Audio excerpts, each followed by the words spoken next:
Right now, in the wake of some consequential Supreme Court decisions, let's listen in. The rule of law in striking down the excessive use of nationwide injunctions to interfere with the normal functioning of the executive branch, the Supreme Court has stopped the presidency itself. That's what they've done, and really, it's been an amazing period of time. This last hour, there are people elated all over the country. I've seen such happiness and spirit. Sometimes you don't see that, but this case is very important. I was elected on a historic mandate, but in recent months, we've seen a handful of radical left judges effectively try to overrule the rightful powers of the president to stop the American people from getting the policies that they voted for in record numbers.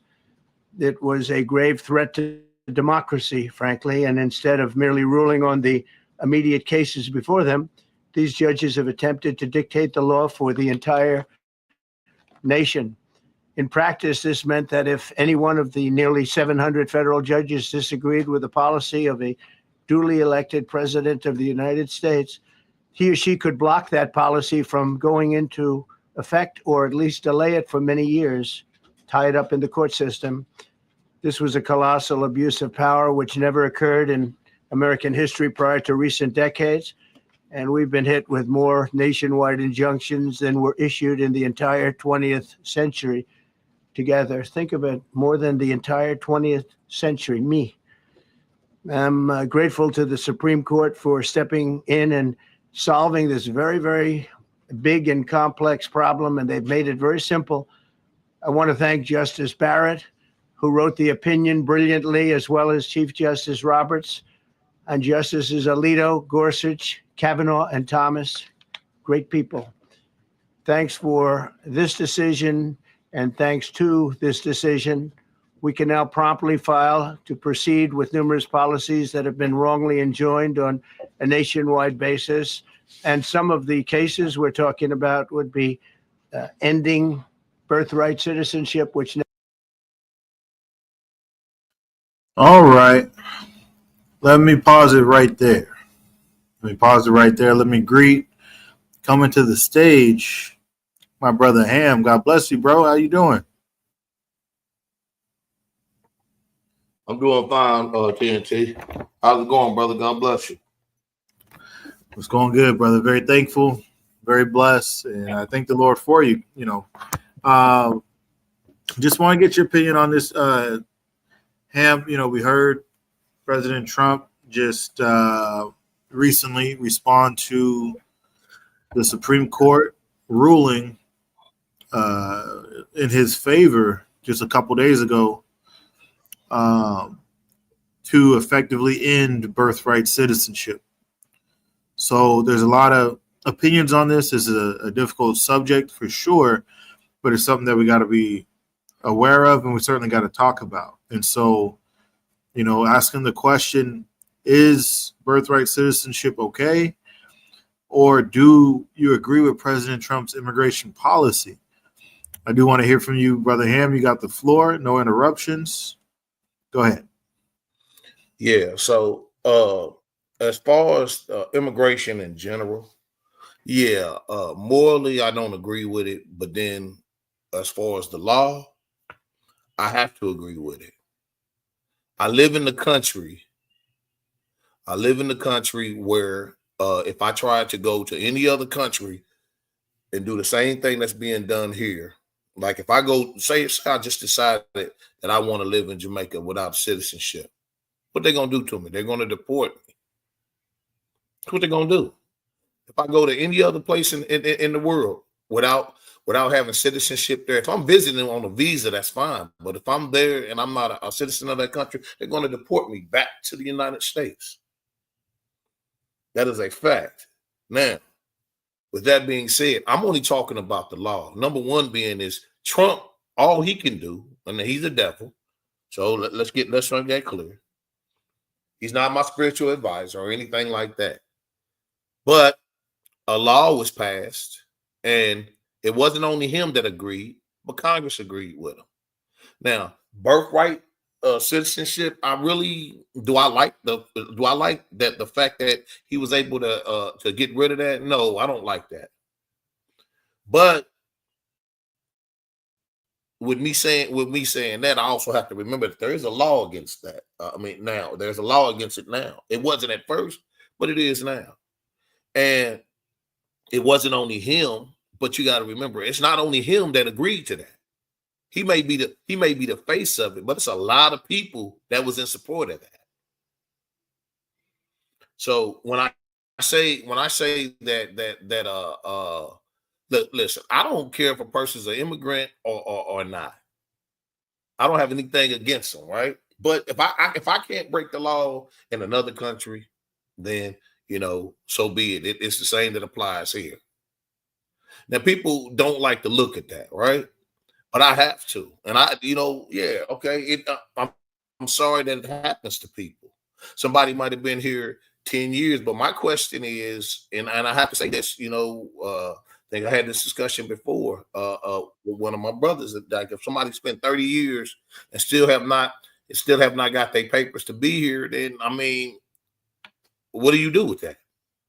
Is that according to the law, they've broken the law for over 30 years. So whatever law got passed and the judges agreed to it, Congress didn't strike it down, and it's still there, then it's a law. Right. And according to Titus, can you put this up? Can you go to Titus 3:1? Yes, sir. Let me just greet Brother Gino P. Gino, Ham got the floor. We're just gonna speak one at a time, asking the question. Do we agree with Trump's immigration policy? Do you agree with birthright citizenship? And so Ham, he just given his take on it, weighing in on it. I'm gonna go right to you next, Gino P. But we're gonna give Ham the floor here. As you know, we always do things decently and in order, my brother. So what people have to remember, and this is my thing, this is why I wasn't arguing the point with my brothers and them about this, is this. One law was passed by another administrator at that time, but any law can be amended. And if they choose so to do that, which Obama didn't do that, nobody was up in arms when because nobody wants to talk about how many people that Obama deported. And it was other people before him that did, but nobody had nothing to say about it. Fact of the matter is, if Trump wasn't doing it, we wouldn't even be hearing about it. That's a fact. So he did say, sorry to cut you off, Ham, but he did say that he had the most injunctions, I think, out of against him. Yeah. Right. But notice this, right? They didn't do this when Obama was doing this. I don't see nobody talking about that. I ain't nobody saying that Obama was wrong. So let me grab the scripture for you, Ham. This is a heavy topic. A lot of people agree with you. A lot of people disagree. And that's everybody. Let me just make it clear. It's everybody's right to agree or disagree, right? As humans, we have that right given to us.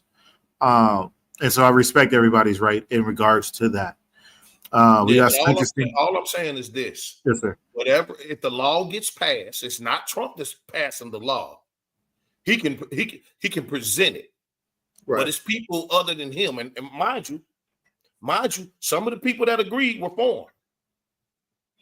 Some of them were they're American citizens now, but at first they were immigrants. I mean, well, they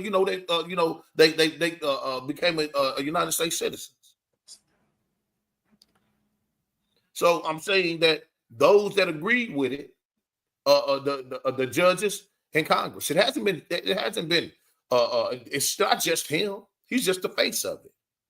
That's it. Listen, the dude is the devil. I'm not arguing that. So if you ask me, is he my spiritual advisor? Definitely not. Do I think he's a moral man? No. But if you look at immigration, this is how the immigration. If you just look at the law itself, you can't protest the law. You can dislike it, whatever you may be. But if he hasn't done anything illegal as far as the law is concerned, no matter how you argue it, you still have to go to the law and look for it. And the fact of the matter is, the original act that my brothers and them gave that they gave at that time that was introduced was the bill of that time. That's not the same anymore. And I'll tell you why it's not the same anymore. It's because of the stuff that Biden allowed for 4 years. He gave a perfect opportunity for him to come in and do what he's doing right now. Had that not happened, come on, man.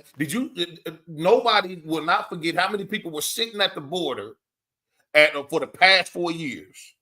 Nobody's going to forget that. You talking about coming across the border illegally? Is that what you're saying? Yes. Yeah. Nobody's going to forget that. Listen, man, if somebody comes to this country and they do it the right way, I ain't got nothing to say. The person in general, I don't have an issue with. But the fact of the matter is, the minute that you cross the border without paper, you have already broken the law. You can take Trump out of it. There's a law there. Understood. Exactly. Hey, you see what he just put? Who's because we got a lot of comments coming in, Ham. Aquatic. Okay, Obama so in chief. He said Obama was the deportation in chief. He deported more people than Trump by a mile. Well, that is. And again, I want to make sure that I make this clear. Yeah. I don't have a problem with anybody being from another country. Right. Like I said, morally, I don't like it, right? I don't. But I also remember that I live in a country of laws. Some good, some bad. I mean, if you talk to me about drag queen, or skittle marriage or something like that, I'm with you. If we could get that struck down, I would. Amen. So let me greet Brother Jamon coming to the stage. Jamon, we just hearing out Ham right now. He weighing in on the topic, asking the question: do you agree with the Trump immigration policy? Is birthright citizenship okay? Jamon, a moment. You see what his other thing is? He said his grandpa came from Turkey. Yeah, no, I'll put his comment up, Ham. I just wanted to let Jamon know that you were weighing in first. Then we're gonna go to Gino P, who is on the other side. I want everyone to make sure we're not one-sided here. We just hearing opinions, and everybody's entitled, and it's their right to have that opinion. So we're hearing from Brother Ham, and then we're gonna hear from Brother Gino P and Brother Jamon as well on this topic. Important topic, difficult topic, but we got to talk about it. Whether you agree or disagree, it's something that you're going to have to make a stand on one way or another. Ham, you brought up, a lot of good points, that there was a lot of illegal immigration going on.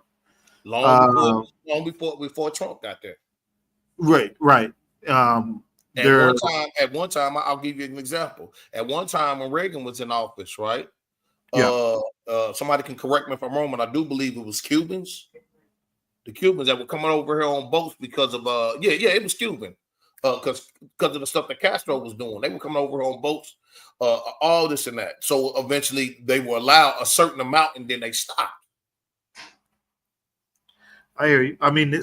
This is a complex issue. Brother Ham, I appreciate you for sure weighing in on it. Like I said, a lot of people are going to agree. A lot of people are going to disagree. I'm just saying. Lot... Let me make this clear. I'm not speaking from a hateful point of view or anything like that. I'm only speaking towards what the law has to do with it. Take Trump out of it, there's still a law in place. I hear you. Joe Aquatics, he says, my grandpa came from Turkey, waited his time and came through the right way. Now all these people can cut in line. So there's a lot of people on both sides of the fence here.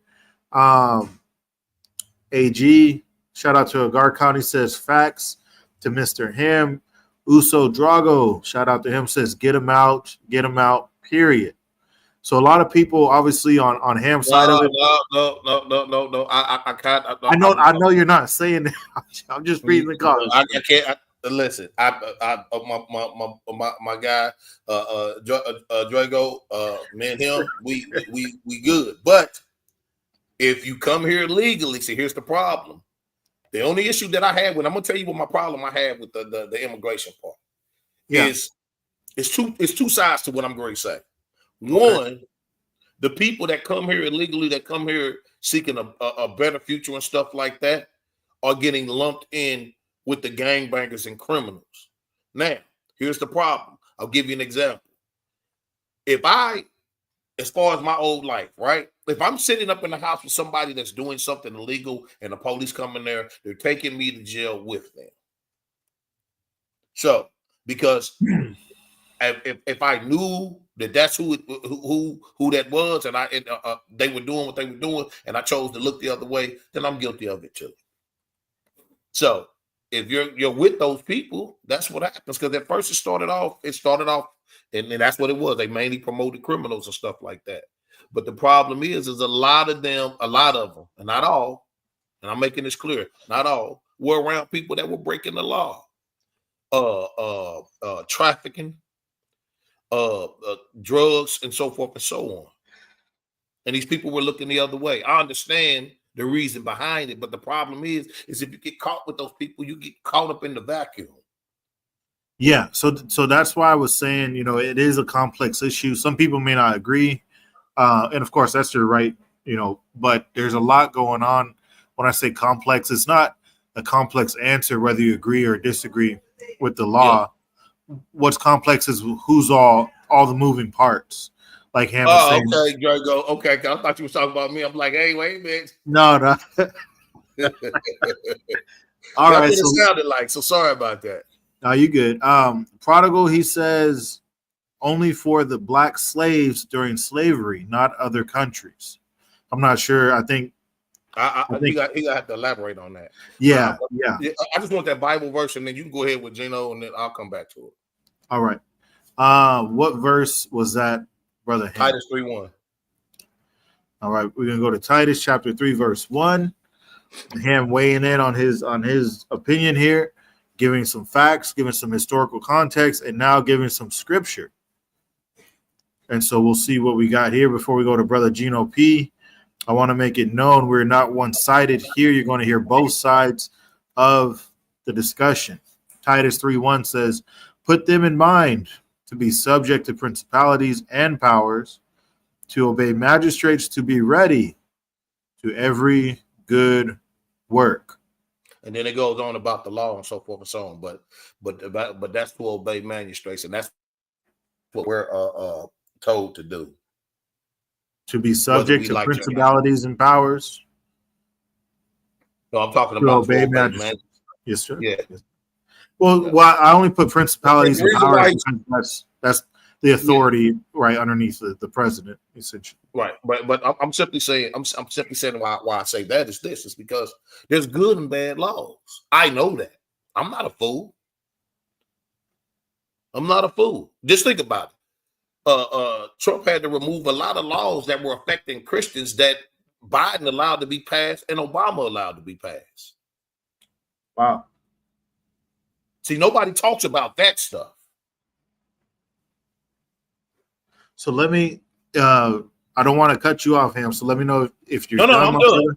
No. I just wanted that scripture and that right there. You can go ahead. All right. Gino P. Oh, the false narrative was thick. The false So Gino, narrative is Gino, so thick Gino, in Gino, here. Gino, Gino.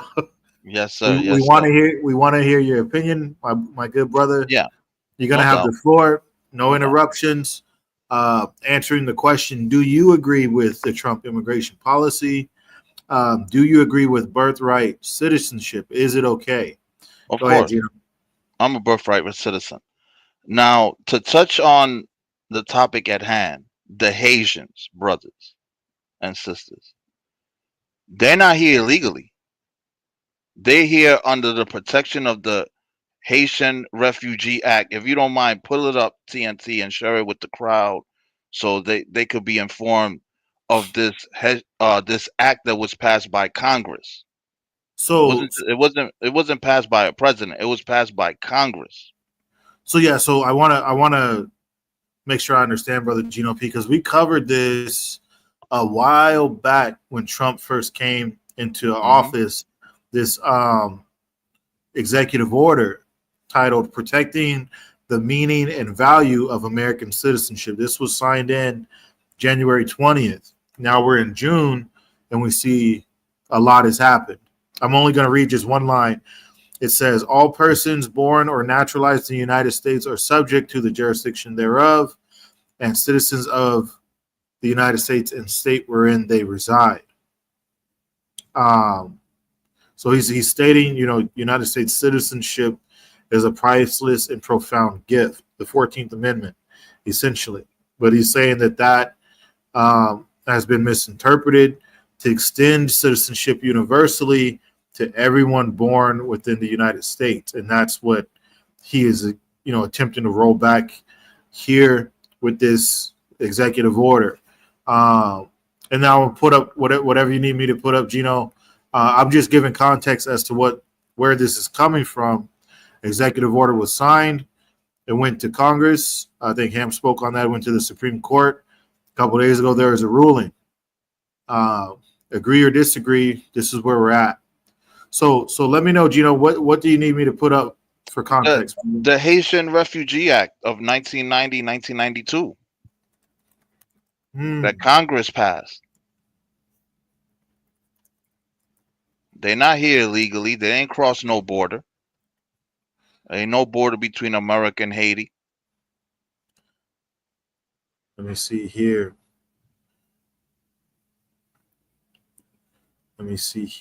Okay.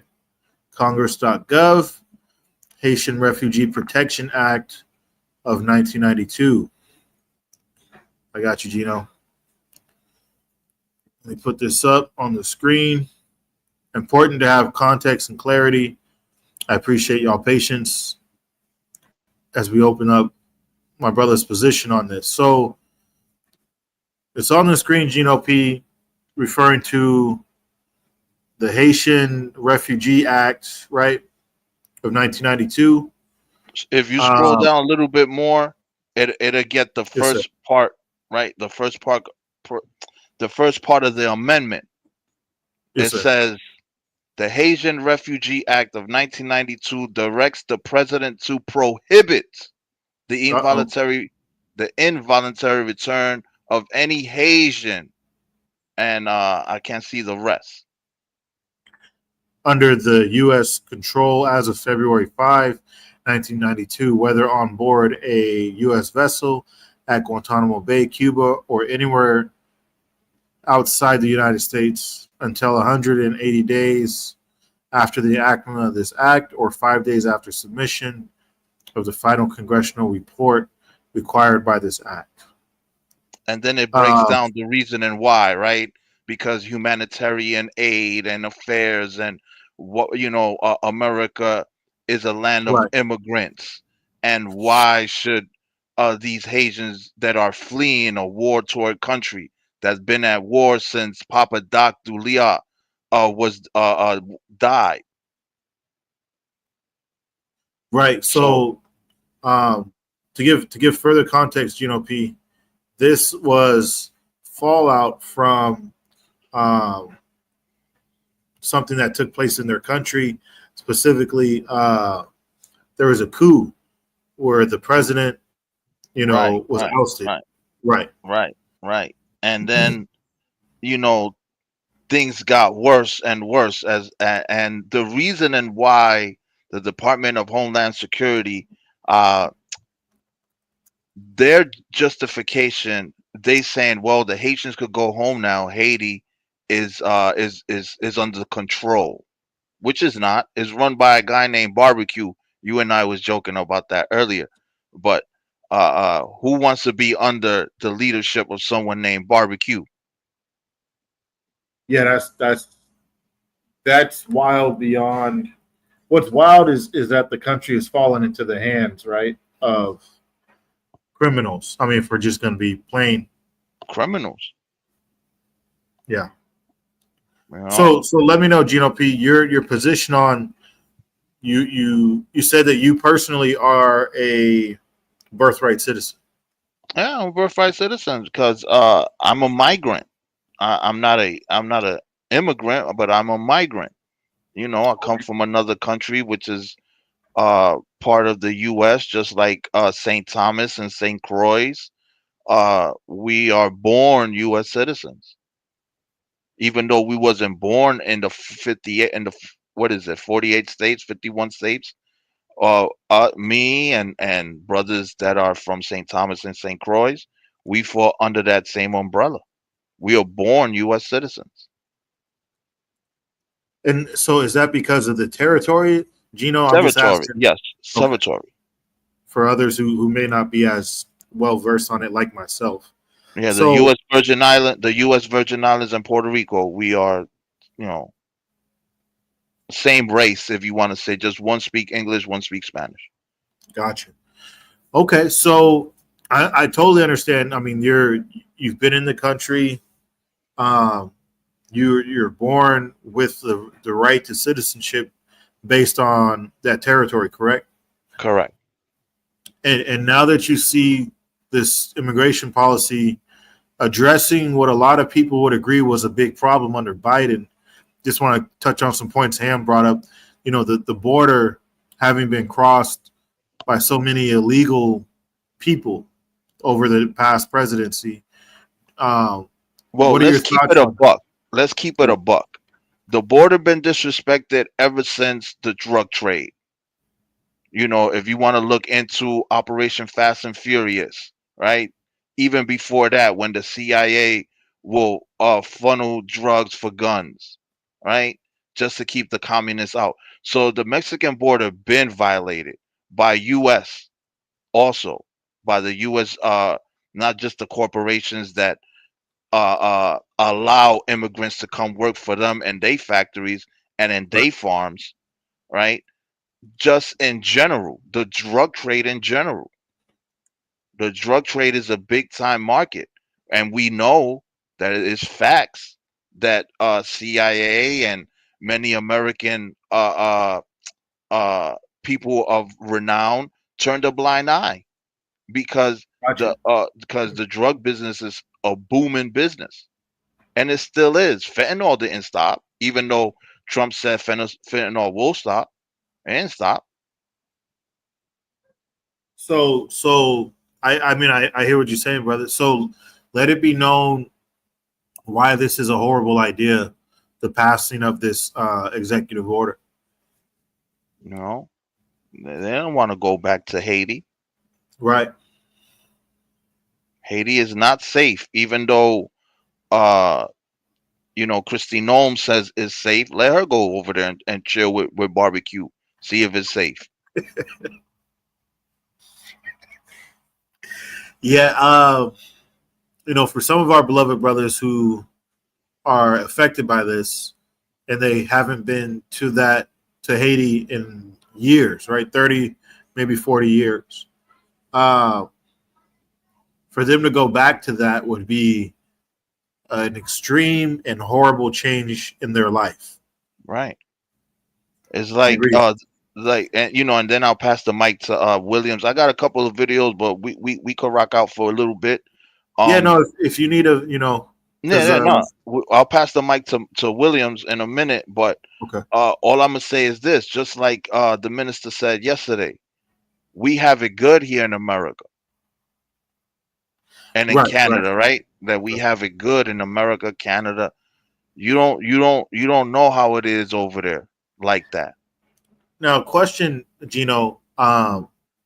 Those who are in America affected by this, who are saying, I'm now at risk of having to go somewhere I've never been or haven't been in decades, can they go to, say, Canada and, become a citizen there to avoid what's happening in America? Is that an option? Maybe. Yeah, I believe it's an option, right? Yeah. We're not nice pivot on that. Yeah, that's true. I mean, But just asking. I'm not saying right anybody wants to, but now, I'll say this though. Most of these Haitian brothers and sisters, um, they're working the jobs that people don't want to work. I hear You you. know, I hear you. they doing these jobs that people don't want to work. Like I believe I forgot which city was embracing them in. Uh, but they working in all them factories. Them factories don't want them Haitians to leave. Well, LaShawn says something, and I believe he agrees with you. He said there's a right way to do things. Obama deported all those people, but you wasn't seeing a bunch of innocent people being affected, people being ran down on at their jobs. Man, Obama did deport a lot, but Yeah. we got to go into the details who and what he was deporting. Well, that's why I was saying it's complex in regards to a lot of moving parts, right? It's not just one country or one nationality that's immigrating here. It's not just coming from one area. So that's why it's a lot of moving parts, a lot of people for sure being affected. I just, his comments are interesting. I don't necessarily disagree with him if somebody has been wrongfully deported, right? And they're working their job. They're here legally, but they get wrongfully deported. That's obviously a horrible situation. Right. But like I said, I'll pass the mic to Williams, see what he got to say on this, and then we could go on the hypocrisy of Trump having an illegal himself. He's sleeping with an illegal. Oof.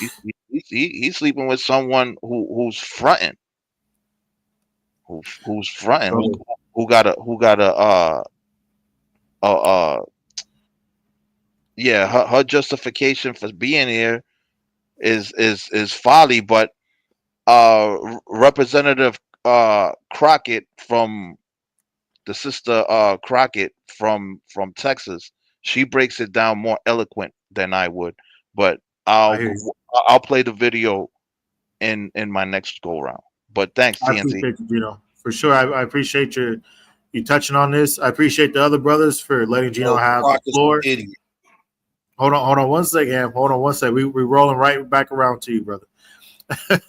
I appreciate, Brother Jamana and Ham for letting him have the floor uninterrupted and so we can hear him out, right? We want to hear everybody out. Everyone has a right to be heard, including those in the chat. Brother Uso Drago says, this is the best country to live in right now. Right now.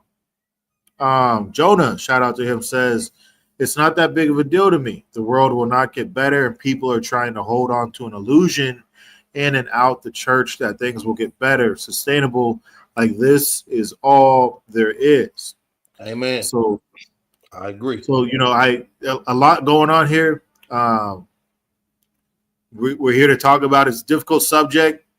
A lot of people are going to agree with you or disagree with you. So let's hear from Brother Jaman. God bless you, bro. Appreciate you for joining us. Asking ourselves the question and answering the question, do you agree with the Trump immigration policy, Brother Jaman? And is birthright citizenship okay? So greetings, everybody, first and foremost. And hope everyone had a blessed day and hope God was working in your life today. And amen.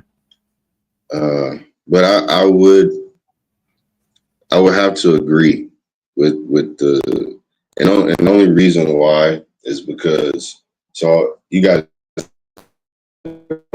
and the immigration issue is just as bad, if not worse, than California.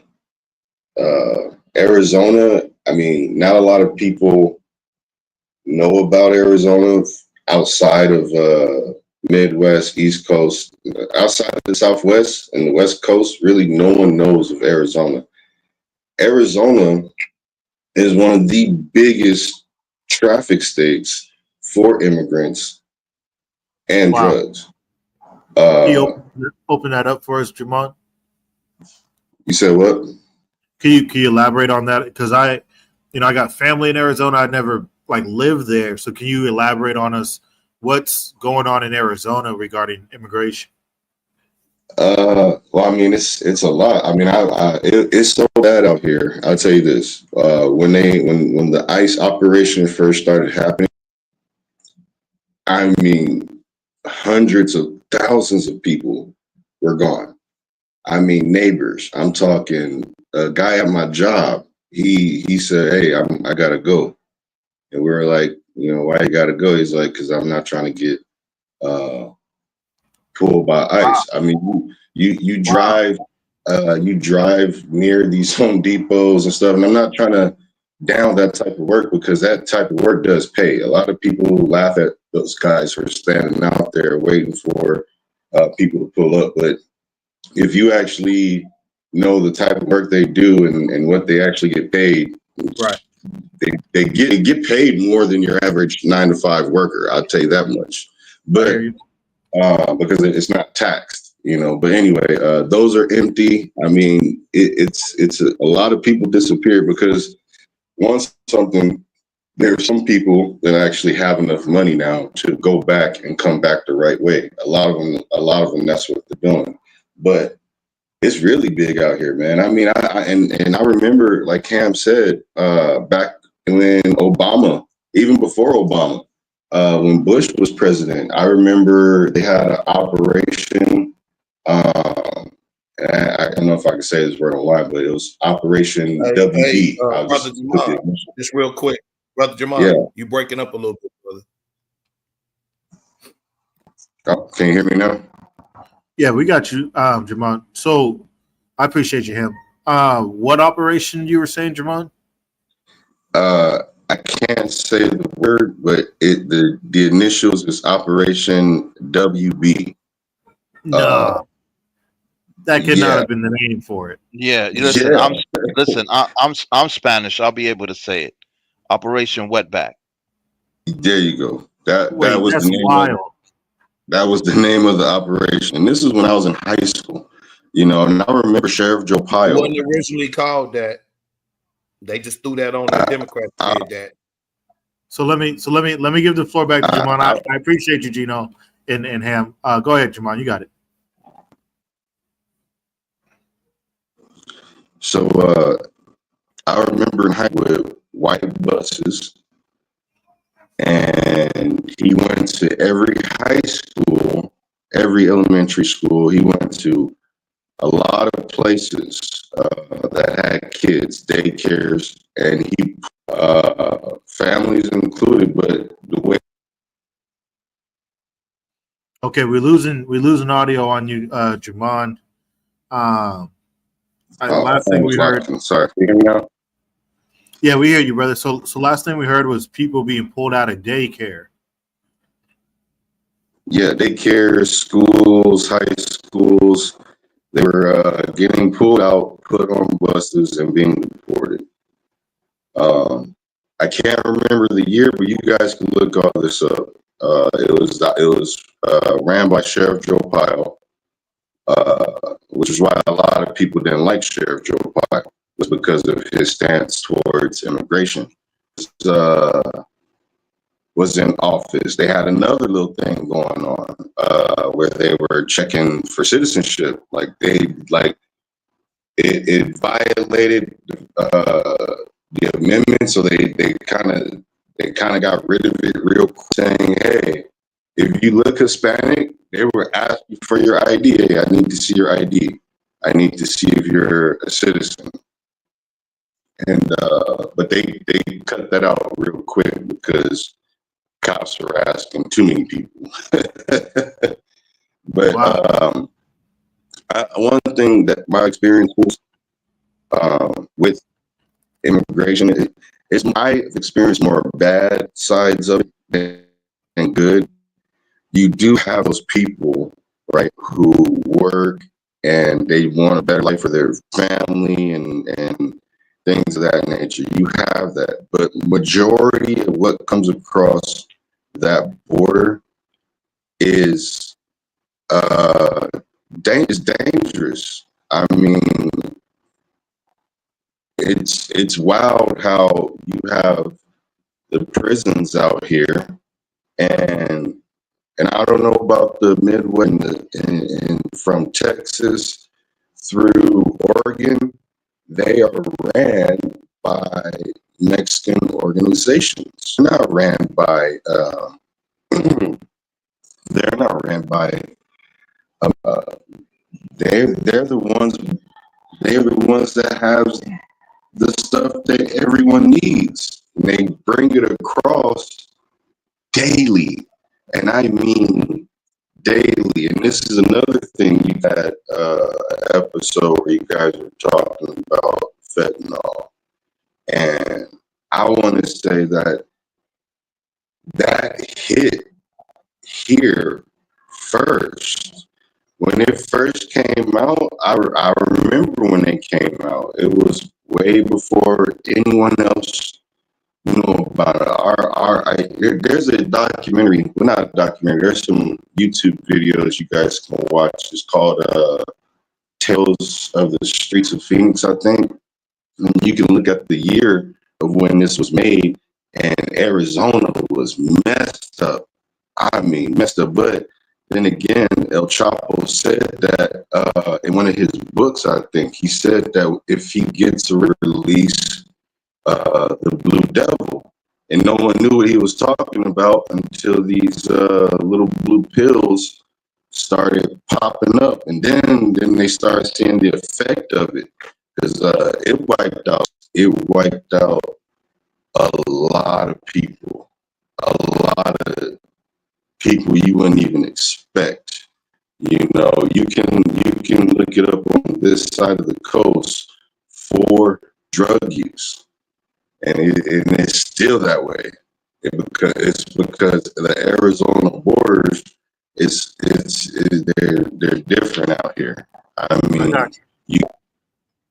Yuma is the number one state for car theft. Like if there's a car that's stolen, it's going to go through Yuma border, because Yuma border don't go is done. The car's not coming back, and it's sold, and for either more drugs or money or whatever the case may be. But Arizona borders are, yeah, even when Sheriff Joe Powell was in office, I mean, there was rumors about him making deals with cartels and things of that nature. So the immigration thing. If you want, I'm with Ham. If you want to be over here, what's wrong with coming over here? I know a lot of people that came over here illegally and then went down to go get their citizenship. Right. They went down, they said, hey, I just got here from Mexico. They fill out a little process to become a citizen, and they will do that. I got you, Jamal. I know a lot of people. I got you. But I'm sorry to cut you off, brother. The audio is falling off, but your points, I let you continue because we could hear you, and your points are well received for sure. Let me read a couple of comments, and then I beg your apology, brother Jamal. I'm gonna move into a different area. Okay, I'm gonna swap back over to him, but I'm gonna read some comments that are people agreeing with you, or perhaps just weighing in on the subject. 1 second, Ham. 1 second. So Marty, shout out to him. He says, I agree with sending illegals and criminals back. I disagree with sending people back on suspicion and its destruction on infrastructure and non-replacement. Let me see here. Profeta says deport all illegals. Let me see here. Yeah, I don't agree with that. Hold on 1 second, Ham. We're coming to you next, my brother. I got you. Shout out to Sister Laura. Shout out to everybody, Brother T. Wood, for sure. T. Wood asked an interesting question. We're going to get right to it with Brother Ham so he can open that up for you, Terrence. Just one thing I wanted to grab from Mother Shelley. She had said something that I think is important for us to highlight. Let me see if I can find it. She said ICE, immigration enforcement, arrested an 8-year-old disabled child, took her off the bus, put her in handcuffs, and people here were mad. So going back to you, Mr. Ham, what is your take on those horrible stories? And Terrence Norwood asked you the question, what is Trump's immigration policy? Ham, you got the floor. So my thing is this: whenever that happens, I actually have to see the context of that, so I won't speak on that. I'll have to leave it at that. I don't know the context, so I won't speak on that. Understood. Now, and because I believe that Shelley's in that part of the country where the boy was arrested because they were looking for their dad. Now, I don't like the fact that they locked up the young boy, but his dad caused that. I'm not saying it was the young boy's fault; it was the parents' fault. So, him being locked up, I don't agree with that. Again, I'll make this clear: morally, Right. the stuff that happens, I don't like. But the law is going to be the law, regardless of whether we like it or not. Now, to what Jamal was saying, it wasn't Trump that I mean not Trump, but I don't even like George Bush was a Democrat. He wasn't no Republican. Let's make that clear. So the law that Jamal was talking about was introduced by Clinton, because I'll read what even though I don't like George Bush's, I still want to read what his immigration thing was. Give me 1 second. All right. So George Bush administration focused on Comprehensive Immigration Reform Act of 2007, which was aimed to provide path for citizens for undocumented immigrants, which were also increasing border security. The bill included provisions for legal status and path to a citizen for approximately 12 million documented immigrants, and it was also proposed to increase the border enforcement, including funding. So again, he provided. Clinton didn't do that. So now we got that straightened out. Now I got one more thing I want to say about, then I'll go on to the other stuff that you were asking me, that you were talking about what T. Wood said, right? So Melania Trump is a naturalized United States citizen. She obtained her green card in 2001 and became a citizen in 2006. However, her immigrant history has been subject to scrutiny.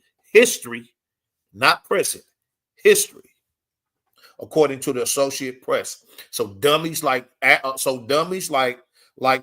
Jasmine Crockett will sit up here and spool stuff that she know for a fact she was lying about. Documents suggested that she worked as a model in the U.S. for 1996, which tourist visa, which have also violations of visa terms. She obtained work visa H-18 shortly thereafter, but her work done before getting a proper visa could be problematic. That's all. So she is an actual American citizen. So you play whatever you want to play, Gino, on that one. But these are the facts. Now, what is Trump's immigration? What part of it? I mean, yes, but all of it, a part of it.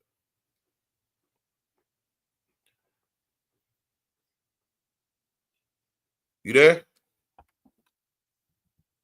Yes, sir. I was just letting you go uninterrupted, Brother Ham. Oh, Sorry. okay. So the first part of it was securing the border. All right. He didn't take away a path to citizenship. But the problem, and I'll tell you what happened, and I think that was a good correction that he allowed to happen, was now if someone gets arrested during this deportation, they're not immediately shipped off. See, people forgetting this part. I think it's either 2 or 3 weeks or maybe a month or something like that. They're allowed to go through the process of seeing if they get their green card or not. And I thought that was pretty good. And it wasn't just for Mexican citizens; it's for all illegal citizens. So that applies to all of them. So if you get caught in the raid, it doesn't necessarily mean that you're getting deported. You're getting arrested, but it doesn't mean that you're actually getting deported, because the injunction that was filed by them is still in place. That, like, if you get arrested today, they can't ship you off tomorrow. They have to wait. That's why I said I don't know whether, now that part I'm trying to remember whether it's either 2 weeks or a month or something like that. But you don't immediately get shipped off. But as far as the ones that's here committing crimes and stuff like that, they have what is called a terrorist act, and that's what they fall under. So if you're here committing crimes, like maybe you trafficked, you raped, or you unalive somebody, or whatever it may be, you don't get the same process. Right. You don't get the same process. So see, that's the problem, right? They're leaving out that part. So, for instance, the Haitians that they said they had to go back, right? The TPS thing was overturned, and it's because in that process they have protected status while they're seeking their green card. That's the part that's being left out, and that's a fact. It's not like me saying this. This is actually in the law. If they get their green card, the TPS doesn't apply to them anymore. And again, I don't believe that all immigrants should be all illegal immigrants should be deported. I don't believe that, because some are here literally for a better life. But the problem is some people are just coming here. Then some people, I'm not saying all, disingenuous with some kind of false plight in life. You know, from gang banging to just because they were probably lazy in their country, whatever it may be. You know, so it's a lot of things. I mean, I guess, like I said, the border being secured, as far as being here illegally, I'm answering it right now. I just said the border,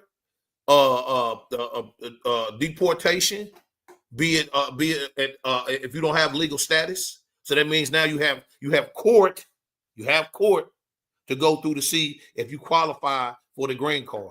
That means that your status, like if you've been here and you were here illegally, your state status could be revised for you to be here a little bit longer while you're trying to get your green card. So that's what happens with that. See, they leave all these parts out. So the policy is to stop the flow of drugs and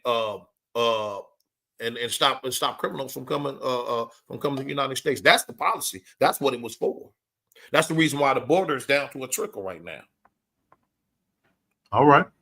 But do you actually want to know Trump's actual here? Let me the actual stand on it. Since I know I'm correct on what I just said, but I'll give it again. No problem. No, you good, brother. So I just want to welcome Brother Elliot coming to the panel. God bless you, brother. We weighed in on this topic. It's a difficult topic. We just having Brother Ham, give his weigh in on it. We giving him the floor to go uninterrupted. Then we're gonna swing back over to Brother Gino P. And Brother Elliot. We certainly appreciate you, weighing in on this as well. And it's, as we know, it's a difficult topic, but it's something that has to be addressed for sure. Amen. All right, so the policy is set for restricting the entry of foreign nationals to protect the United States from foreign terrorists and other national security and public safety threats. That's what its policy is for. During the administration, I restrict the entry of foreign nationalists into the United States, which successfully prevented national security threats from reacting borders, as which the Supreme Court upheld the executive order 1461, January 2025, protecting the United States from foreign. I said all this. I said all this. Brother Ham, the policy was I literally just read what it says. Hey, you elaborated on it a lot better than I could. I'll say that. I watch this stuff all the time because I hate to see Right. Like I'll give you an example. One real quick, brother TNT. Go ahead, bro. They had this club in Denver, right? They locked up 200 people. It was sex trafficking, drugs, trafficking guns, so forth. 200 people. See, they don't talk about this stuff. They don't talk about this stuff. Like a Trinidad, whatever they call from whatever that is, Trinidad Lagua, whatever it is. Come on, man. Right. They strong arming, larceny, all of this stuff to citizens that's living stuff. So we're gonna forget that that's happening. Well, I think that's where a lot of people are in agreement with you, Ham, that if you're here criminally, illegally, and participating actively in criminal behavior, a lot of people, look to the Lake and Riley story. Yeah. And many others, right? There's many others, but that was the one that I think hit a lot of people at home because they have children who are similar to her, vulnerable women and whatnot. So yeah, that's where I think a lot of people agree on what you're saying for sure. Yeah. I don't want all illegal immigrants deported, right? Because they got a right to come here just like anybody else. If they do it the right way, you don't hear me saying anything. Because here's why they want them to do it the right way. That means that if somebody comes here that's MS-13 or Troyagua or whatever they may be, right? Or somebody that's wanted for unaliving or for trafficking or rape, something like that. If you have to come through that process, you're going to be identified. Right. See, my thing is this: if they were protesting the majority of the people being that are illegal, if they were protesting that, and these men didn't turn out to be rapists or whatever the case may be, or unalivers, if they wasn't that and they were doing that, I would actually agree with it.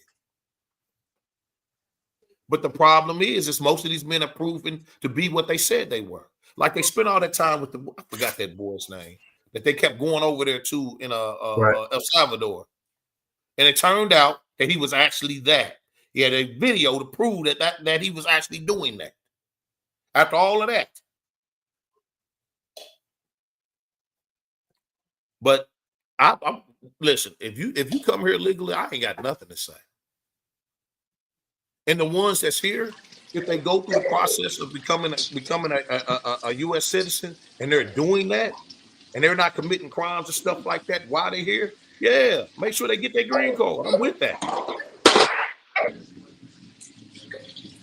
Okay. In some cases, I understand why people cross the border. I do understand that.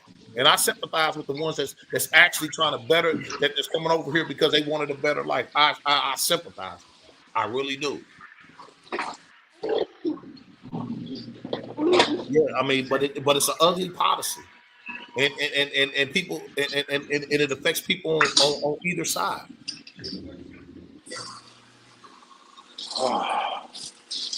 The kids, grandparents, but I said this. I think I said this to Gino P and Bob T when I was talking to them before. How is it you spend 10 years or 20 years or 30 years before you get your citizenship? Or at least go back to get it revised. I mean, I don't understand that part. I really don't, and I'm not saying it as if there was not a reason, but I would have to ask, like, what was the legitimate reason that it took you 30 years to get that? Because I know how it is with me when I'm working, right? Right. I get distracted. Everybody, this happens to everybody that works, that works hard all the time, right? We forget about things. Now, just imagine you working, doing the job you done established. You done went 30 years of working, doing this and that, and forgot that you were supposed to take care of that.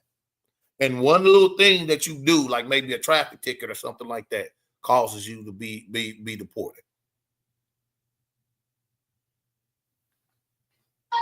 Sad but true.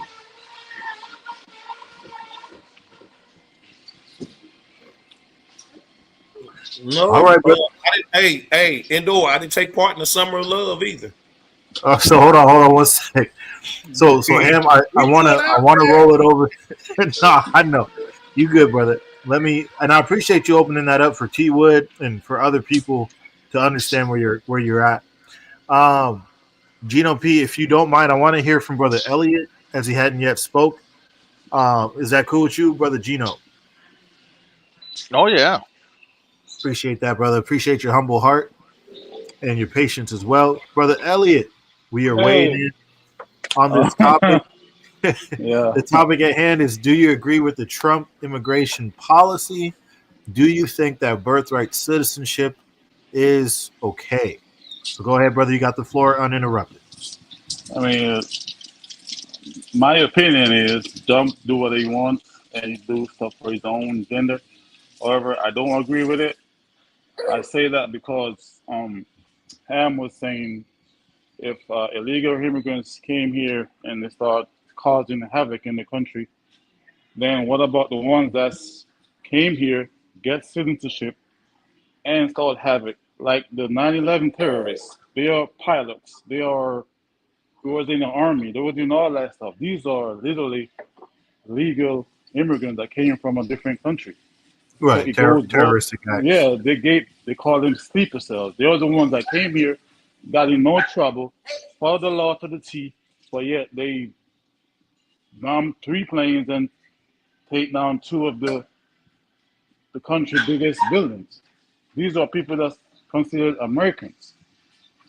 So if you come here, some people come for the bad, some people come for the good, and they all mixed in. America is their own demise. That's my opinion on that.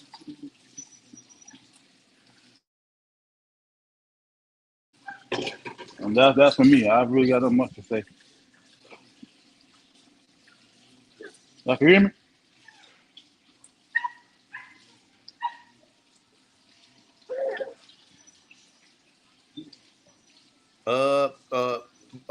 Brother Elliot, I think on them right there. I don't think they were legal. They were legal citizen, and Clinton brought them here Yes, they came here. They came here.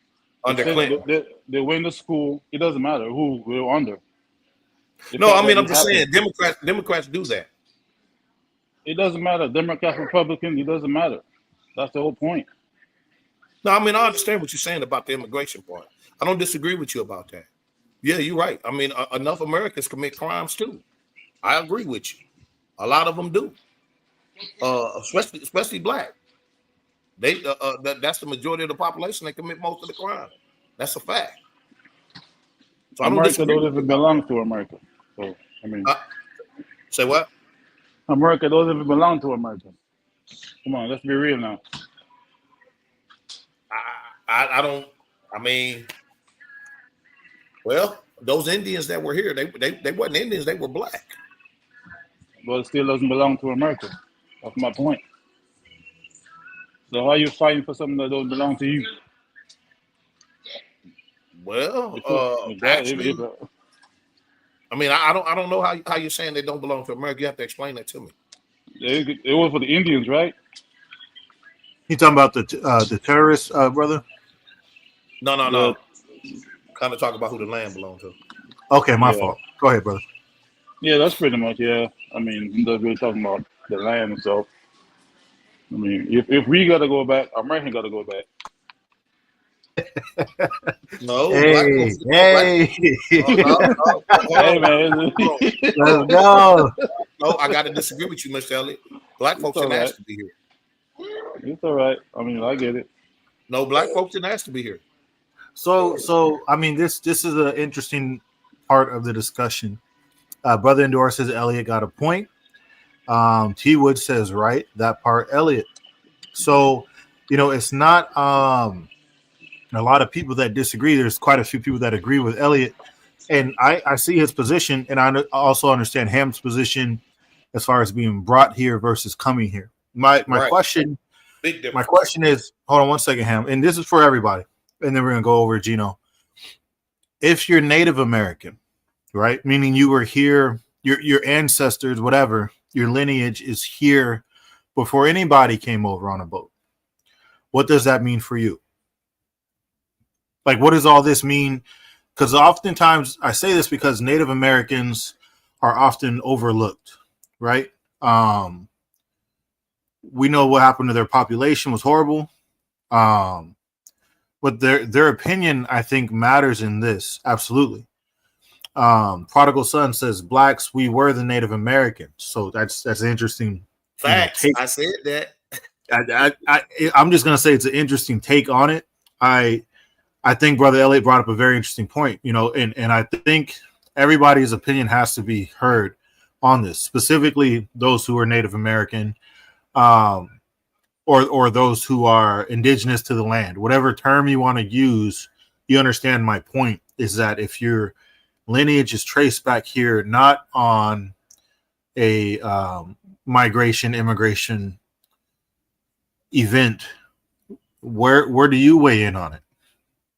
So, very interesting stuff. I want to go to my brother Gino P. Elliott, I appreciate you most definitely for weighing in on this. Very important, very insightful from a brother who has a very unique position. Because Brother Elliott, you yourself, are you affected by any of this? I am, but I can't change anything. Just have to live right. Right. I mean, like, you're like Gino P. He testified that he is a birthright citizen. I mean, can you repeat the question? I didn't hear you. Yeah. So you're, I'm not trying to get into your business, but what I'm asking is, does this affect you directly as far as the laws that are changing for how people are here in the country? So Gino P is a birthright citizen. I don't know if this will affect him having been here for so long. Yeah, well, it don't affect me directly because my kids were born here. I wasn't. Okay. Hold on. I gotta say something. TNT. The birthright thing that was passed, that has nothing to do with prior to it being passed. It Prior to what? Being passed just recently. So that is everyone after that, is what you're saying? Yes. Okay. So that's an important thing to remember also. It's not retroactive, it's only going forward. And remember this: everyone that said that they were that they became a citizen here, and this is a fact. It has not been proven that anybody that was a birthright citizen that became a citizen has been deported. I hear you. Also an important fact. People saying it. And I hear it all the time. And I wait to see so I can actually go and look it up to see if it actually happened. Important facts. So let's pass the ball to Gino P. Brother Elliott, I appreciate you most definitely weighing in on this. Brother Ham, of course. Gino P., where you at, bro? All right, I'm gonna pivot right quick, and then we'll come back to the Haitian brothers. First of all, the false narrative that Native Americans were African. No, they were not. Black people. They were Asian people that crossed the Bering Strait. The Bering Strait was a piece of land that connected North America to Asia. So let's just speak facts. I mean, we're not just gonna go off some Hebrew Israelite doctrine. Amen. All right. So let's go back to the Haitians. Hold on right? 1 second, Ham. We're gonna circle back to you, Brother Ham. Go ahead. No, Gino. I said I'll wait. Okay, I appreciate you, bro. Right, so go ahead, Gino. Now let's pivot back to the Haitian brothers, right? And understanding what asylum is, right? And let's hear this sister out real quick. They want to say, I know Trump, and his policies. I got a video for that break down his policies. Yeah. Verbatim. Hold on 1 second, TNT. Okay, take your time. Gino P is going to bring a video here to bring context. The link is posted and pinned. I'll post it again. All are welcome, all are loved, and all are prayed for, regardless of your opinion. You're welcome to it. You're certainly, right, no doubt. You have the right to your opinion, so we don't want anyone to think elsewise. Again, it's a complex situation, not in the sense of either yes or no. It's complex in the sense of a lot of people are immigrants, a lot of nations, a lot of nationalities. So, let me know when you ready, Gino P. You got the Oh yeah, floor. I'm ready. Let me see. This is through TikTok. I never used TikTok video before, but uh, there's a minute and 30 second, and she's gonna break down the U.S. asylum system. Let me know if everyone can hear it. You have to go back to All right. 1980. That year, Congress passed the Refugee You Act good? to create an official process for asylum seekers. Soon after, thousands of Cubans Everyone, and Haitians everyone. had to understand the U.S. asylum system. You have to go back to 1980. That year, Congress passed the Refugee Act to create an official process for asylum seekers. Soon after, thousands of Cubans and Haitians headed to the U.S., forcing a reckoning with a new social and political reality. It started with what's called the Mariel boat lift. In April of 1980, Fidel Castro announced he was opening the port of Mariel, meaning any Cuban citizen could just get on a boat and leave. Within a matter of months, 126,000 Cubans fled Castro's communist regime. Many of them headed to Florida, just 90 miles away. At the same time, 25,000 Haitians fled the regime of dictator Jean-Claude Duvalier. It was a true crisis of mass asylum. Lots of federal money had to go down to protect them, feed and clothe them. Local communities didn't have the capacity. When Ronald Reagan took office just a few months later, he allowed Cubans to obtain legal residency status. But the outcome was different for Haitians. Reagan signed an interdiction agreement with Duvalier, allowing the Coast Guard to stop Haitian immigrants on the high seas and send them back. For the first decade of this policy, only 28 Haitians were allowed to enter the U.S. to pursue asylum claims. I would argue the ghost of Mario kind of haunted people trying to deal with asylum ever since.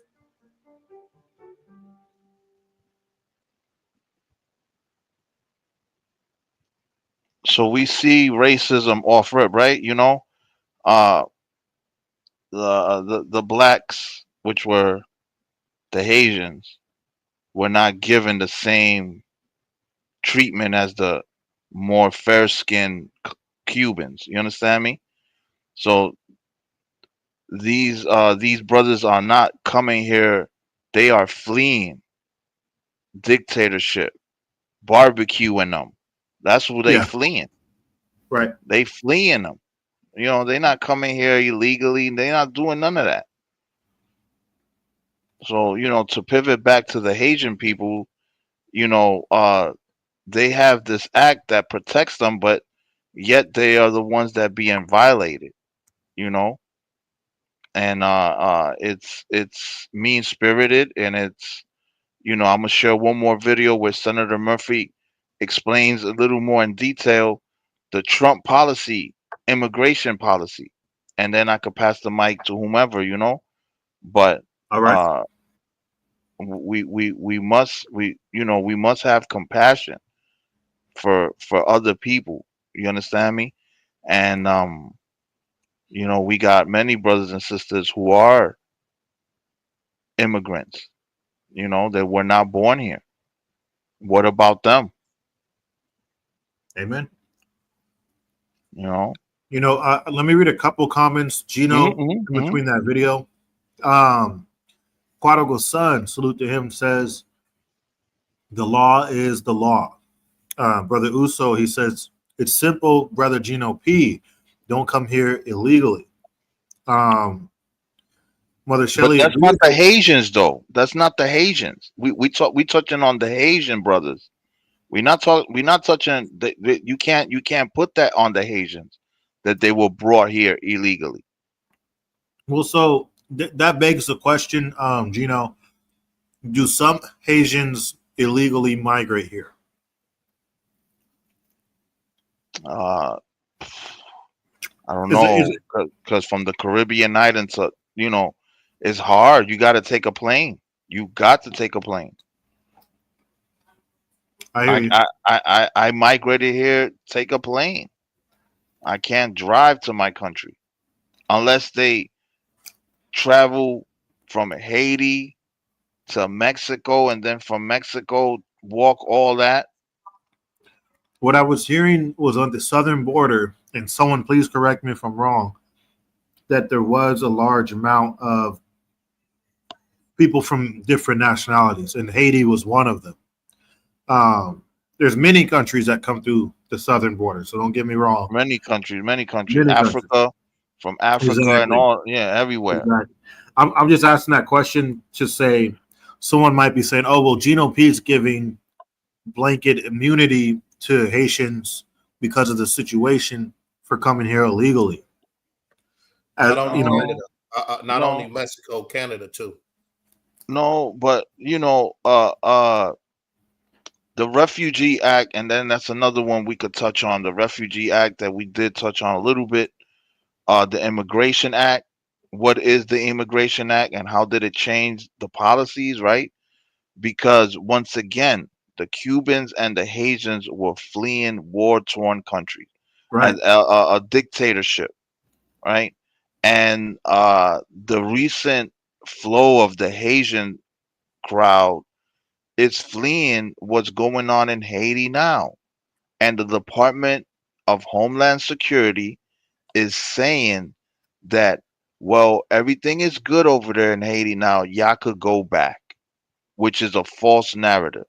And I'm not even touching, we haven't even touched on that false Einstein visa that the First Lady has. Yeah, so we're gonna get to that. Okay, so Mother Shelley agrees with you. If Native Americans were black, why did the government give them their land back? It's because they stole it, and the government didn't do this for black people. No, they're not black. They came from the Bering. They crossed the Bering Strait. Do we got to go back to social studies class, family? No, yeah, I mean, Don't y'all remember that in social studies class, the Bering Strait? Yeah. the Yeah, ice shelf and yeah, it everything. was frozen. Yeah, it was frozen. Yeah, I Right. remember that. Yeah, Yeah, I remember that. So they came from Asia. Asia. Yeah. Yeah, also they a didn't come simple from Africa. 23andMe study shows, you know what I'm saying, their lineage goes back to Asiatic location. Asia. Yeah. Yeah. So I think, facts are facts on that.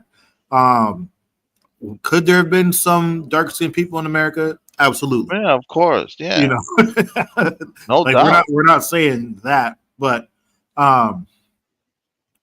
so we got another brother who's named Adrian just joined the panel. I think it's his first time. Adrian, we're going to come to you next. I appreciate your patience and keeping things orderly here. Gino Pete, you had one more video that you One had more lined up. video, and yeah, we could go to the brother, and then we could rock out again. All right. You got the floor, bro. All right.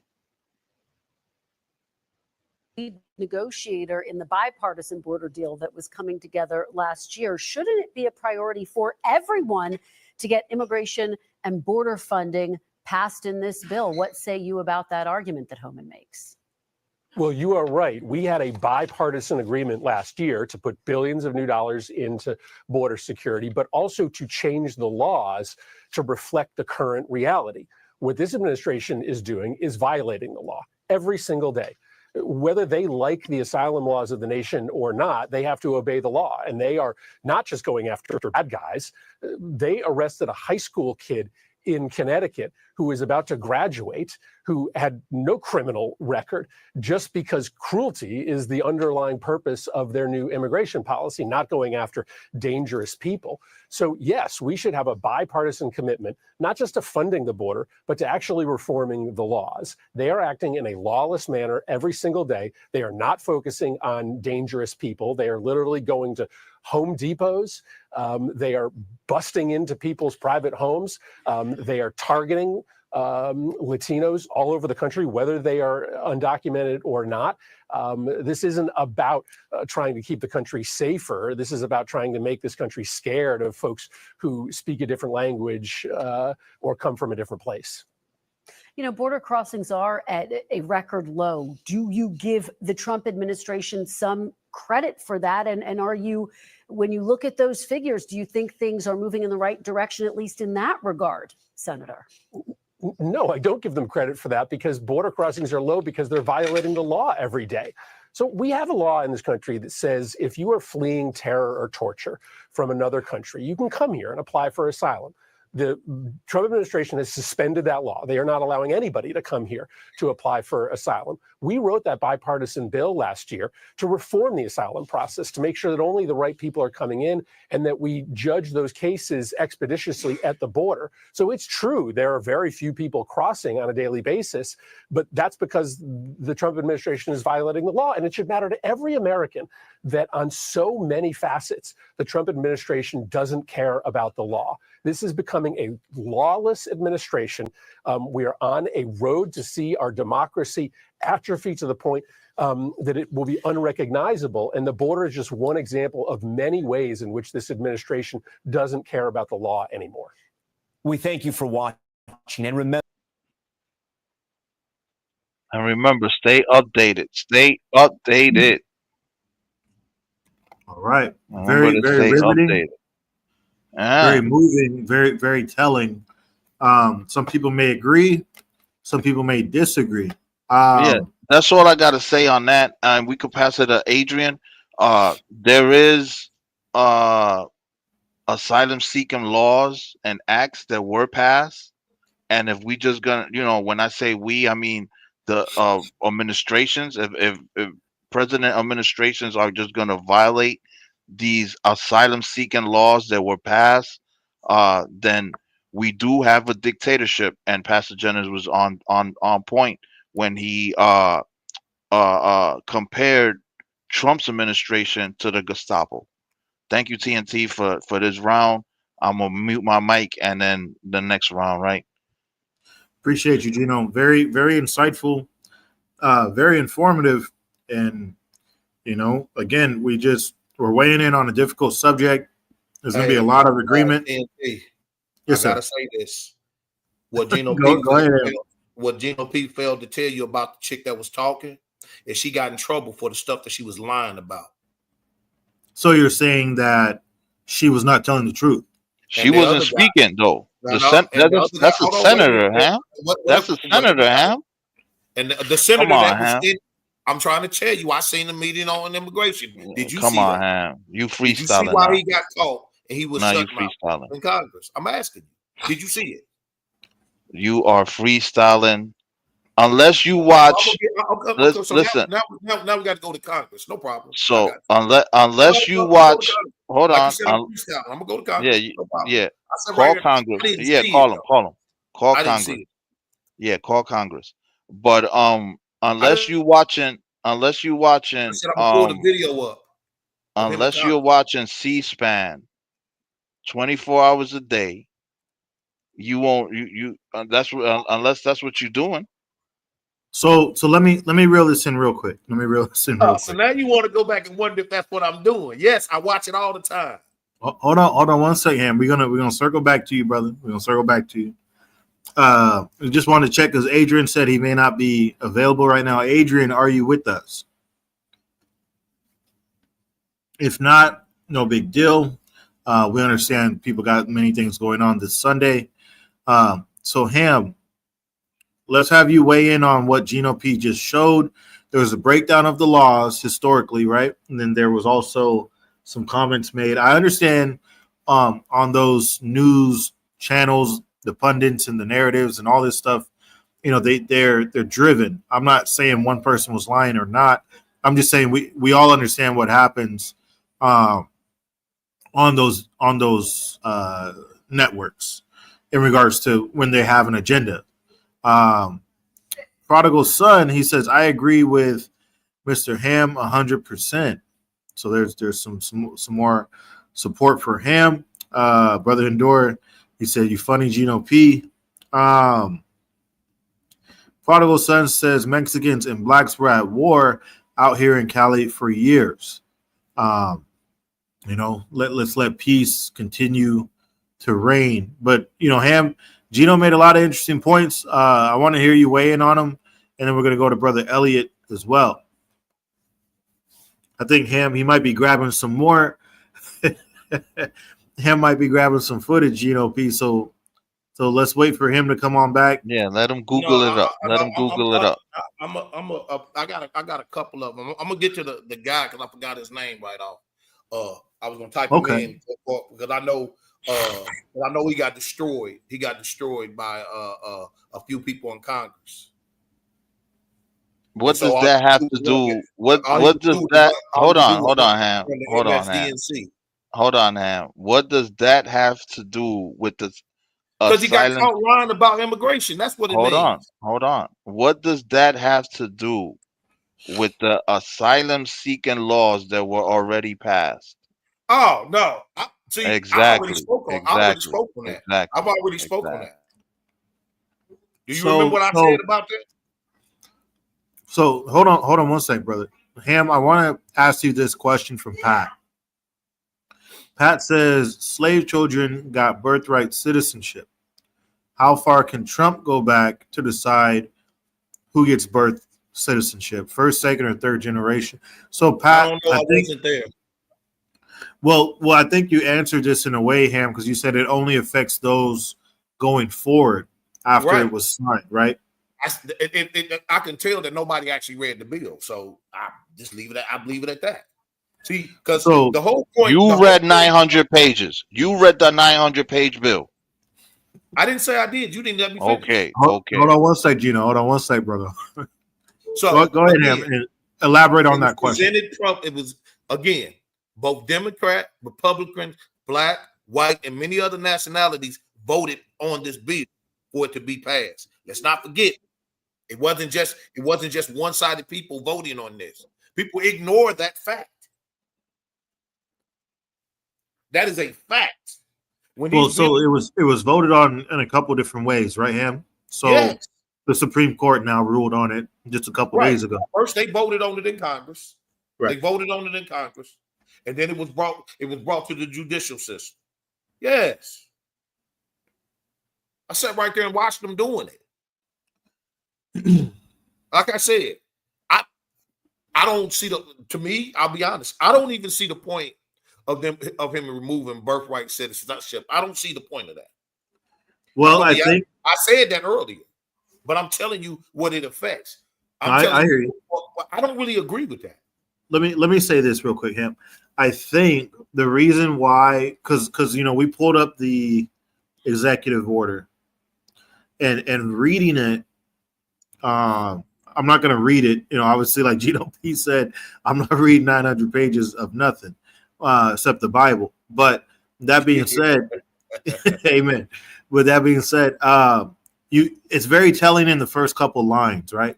When they kind of laying out what the reason is and what the goal is of the executive order. So again, this was passed. Good question, Pat. It's a good question, because a lot of people may not know. So this is the executive order. This is on whitehouse.gov. This is not, TNT website. This is official.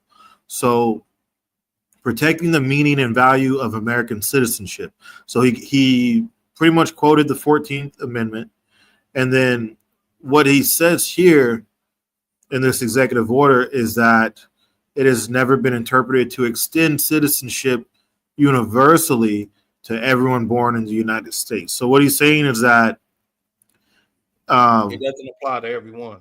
Right. In simple words, the 14th Amendment has always excluded from birthright citizenship persons who were born in the United States but not subject to the jurisdiction thereof. So he's saying, hey, look, let's take it back to the beginning and be consistent with this understanding. I'm not saying I agree. I'm just laying out further what people are asking. Hey, why is this even happening? So, but I'll tell you why he put a crackdown on birthright citizenship. I mean, I understand it, but I don't agree with it. Right. Because a lot of people did this. They one day a woman's pregnant, and then she gets across the border and has a child. Now she has a birthright to be here. That's not fair to the ones that had to wait. Well, so, that's what another person was testifying earlier, that their grandfather had, waited and waited, and a lot of people skipped him in line. Yep.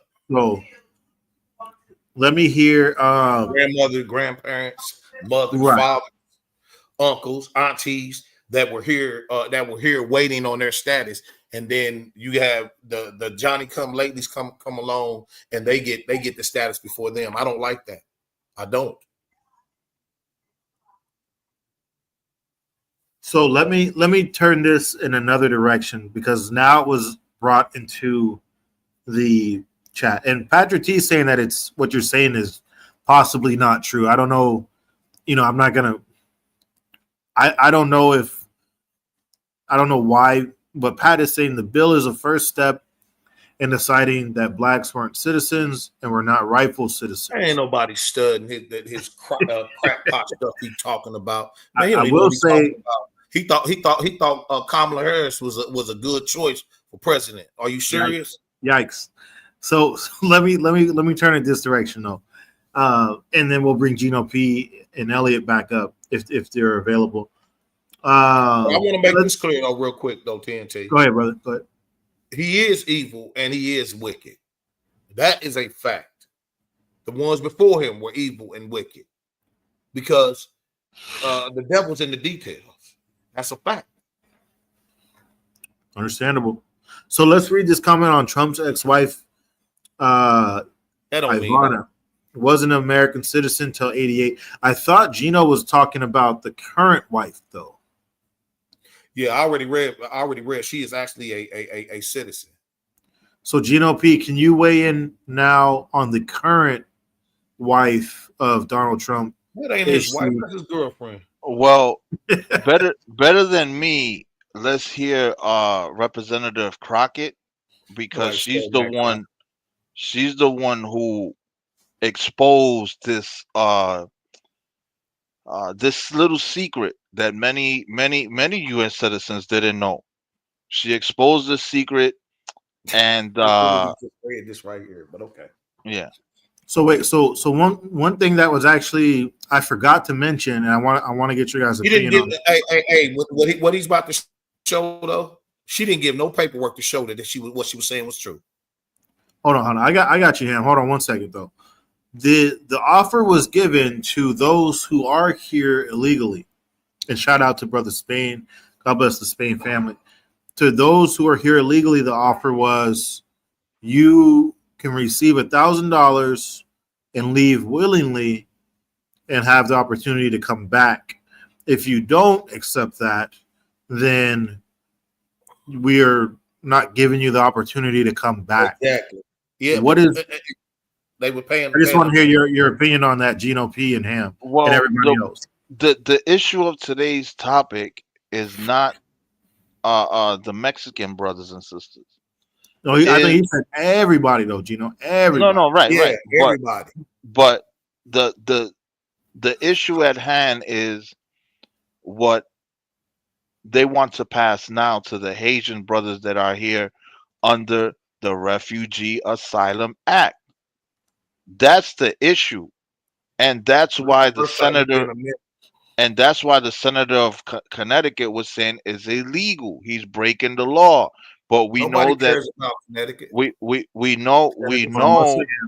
we know that dictators do this throughout history.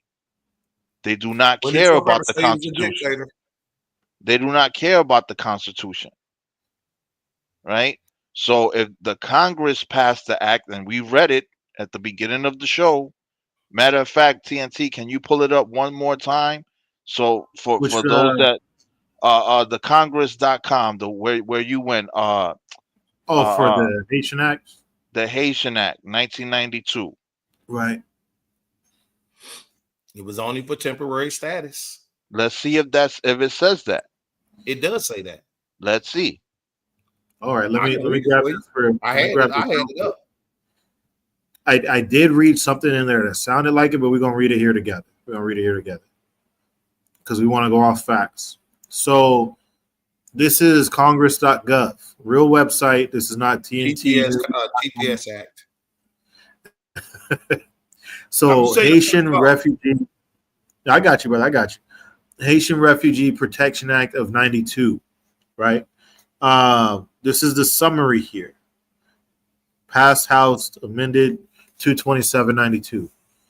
So it says directs the president to prohibit the involuntary return of any Haitian under U.S. control as of February 5th, 92, whether on board a U.S. vessel, Guantanamo Bay, Cuba, or elsewhere outside the United States until, and then there's some things here, 180 days after the enactment of this act or 5 days after submission of the final congressional report required by this act. So is that what you're talking about, Ham? That's right. 180 days. They You ignore don't even know what that means. Read it Keep again. reading. Keep reading. You don't even know what that means. He seen All right, 180 days. hold He on, saw hold on. 180 days and got happy.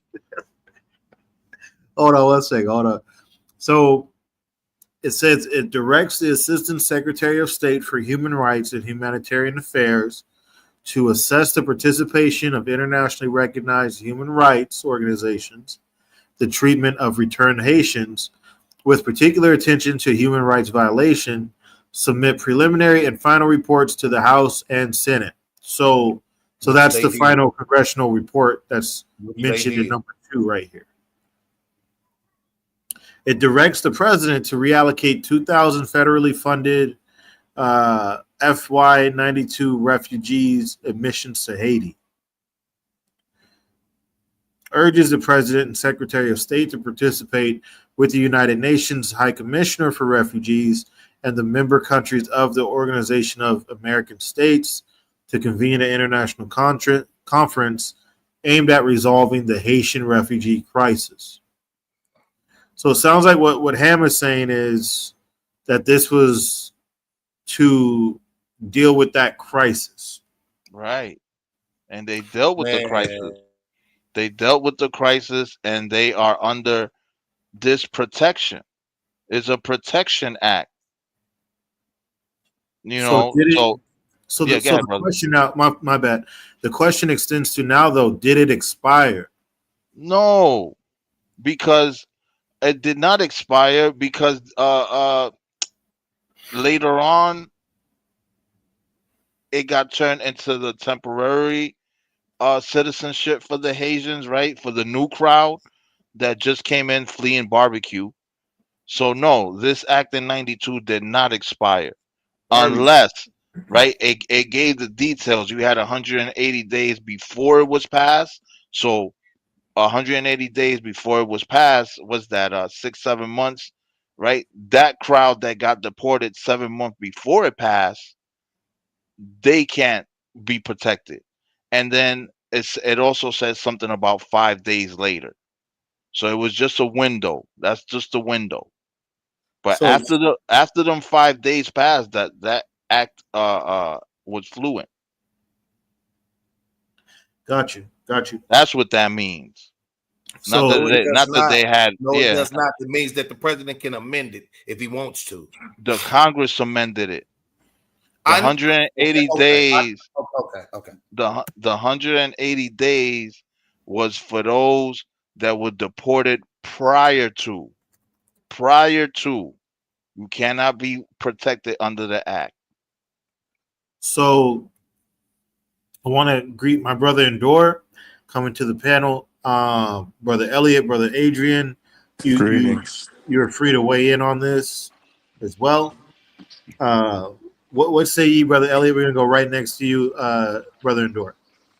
Yeah, I pass on this one. I really don't enjoy politics stuff, but wrong is I hear wrong, you. regardless.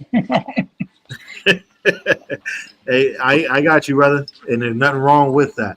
You know, SV, he actually had a comment I wanted to grab. We're gonna hear from Brother Endor in just a minute, and then possibly resident Trinitarian Patrick T. Oh, Patrick D knows his politics. I He give him wants to that. weigh in on this. I He give wants to him that. weigh in. Ham, I think he's coming for you. So SB said Melania became a citizen in 2006. I agree, Also, but under Who false cares pretense. that she became a citizen? He's not with her. Who cares? Well, Gino is saying that if he's not gonna, enforce on her, then the whole thing kind of goes out the window. Now, SV, this was the comment I really wanted to get to. He said TPS was immediately revoked for 500,000 plus Haitians, and that's what Gino P is touching on, right? Yeah, it was revoked. Uh, it hasn't passed yet, right? But Homeland Security, it says it's safe to go back to Haiti. Right. Brother Endor, God bless you and your family, brother. Those who are here, those who are yet to come. What say ye on this topic? Do you agree with the Trump immigration policy? And is birthright citizenship okay? Uh, I disagree with this policy for Hmm. a different reason than everybody that's really talking about it. And I'm gonna ask a question of how many of y'all actually study law? Like I know a lot of people are in politics, but do y'all have like any like history with studying the law books or anything like that? I do not. No. All right. Well, No, but I can read case law. Let me go you ahead. can read and understand too, bro. I mean, but you But asked me though, right? but I'm gonna say this. The reason why I disagree, and I think there's a bigger picture. The bigger picture is going against the Constitution that has been laid down since the very beginning, Hmm. and you know, going through this process is getting rid of a lot of due process. So there's a due process law that everybody, it don't matter if you illegal or you not, you can't make a decision, deport them, and then say, all right, due process. Due process has to be given first, and then you can say, all right, you're illegal. You can't just say someone is illegal before giving them due process. So I believe it's a bigger game than what we're seeing here. We think it's just immigration, but this is really attacking the Constitution, due process, and all those type of things because no one man should have all that power. They shouldn't be able to just make moves like that. And yes, I believe if you did something illegal, you need to face the system. But immigration and migration has been here for a very long time, a very long time, and the amendment was put in place for all the people, not just the people that's already been on the land, but those that are coming to the land. They also have to abide by those same amendments that we do. So, but there must be due process that's given to the people before you take them up and round them up and say, all right, you up and out of there. I won't say yes. Biden did bring a lot of people in. So the Thank you. government, Thank the you. At gov, least somebody admits it. Thank you. the government has to take responsibility for doing some type of illegal stuff, but at the same time, there's on both parts. Not only people came in illegally on their own, the government also brought people in illegally. So when you have both on both sides, we can't just say, "Yo, you illegal, you go home." What about the government that brought them in? It's like if you're blaming the person that's giving the drugs, what about the government that put the drugs on the street? So you have to look at it on both points. You can't just say one. This is the one and all, and that's what I'm saying on that. But brother Endor, right? Mhm. I actually agree with you, Andor. I actually really Brother agree with brother Endor is like someone put in the chat, and I've been reiterating this since the beginning of the show. Asylum seekers, people who are seeking asylum from a Right. horrible situation, Mhm. that's different. There are laws that were passed for asylum seeking refugees. Yeah, So, that was I'm put sorry to in. interrupt. I just Sorry, had to brother. ask both of you. No, you good, brother. I just wanted to ask both of y'all. to be clear, I said I Hold on, agree. hold on one second, Ham. I This is said I real. agree with that This is though. real important here, and I want you to answer as well, Ham, and those in the chat. Can someone seek asylum illegally? No. No. You So know, you there's no way to seek it. So like I mean, obviously It's there's a leak. There's also an knowing act. that you get deported.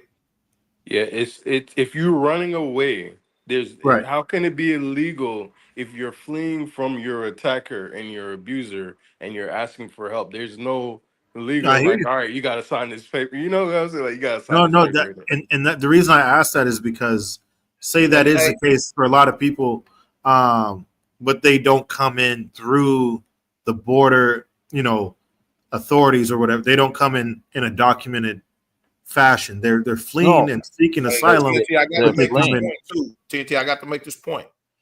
Also, Okay, you can't do that in other countries. I mean that is a You can point. seek asylum. You can seek asylum in London, Yeah, in No, no, England. you could do I'm it in just other asking countries. illegally. I'm just asking illegally.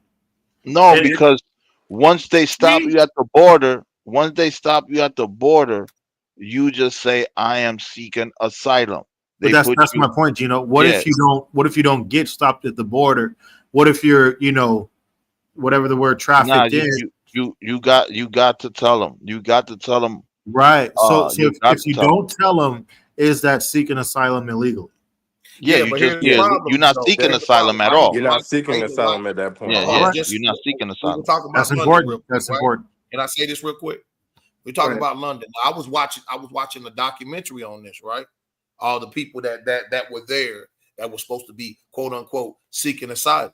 When their visas ran out, if they hadn't done what they're supposed to do in order to become a citizen there, they got deported. What does that have to do? They seeking asylum. That's the point. That I just said it. Yeah, we don't know the seeking asylum laws in England, I'm telling but you what. Okay. the point is that you could seek asylum even when was it Uganda, and Uganda was in a civil war and people ran to the neighboring country for asylum. Yep. That's whole different, man. I don't argue that. What I'm saying Yeah, is, so while you're doing that, that's you have to that's the seek reason. citizenship. That's one of the reasons for this broadcast, because Trump wants to revoke these Haitian brothers and sisters that are seeking asylum in the U.S. and says that Haiti is fine to go live, you, go back to Haiti is all good now. That's the reason for this Well, broadcast. well, I'm not saying that where they're going back to. I never said that it was a pleasant place. I didn't say that. But that's what we're saying. That the Department of Homeland Security is saying Haiti is good to go back. Y'all should go back. Y'all need to go back because Haiti is fixed now.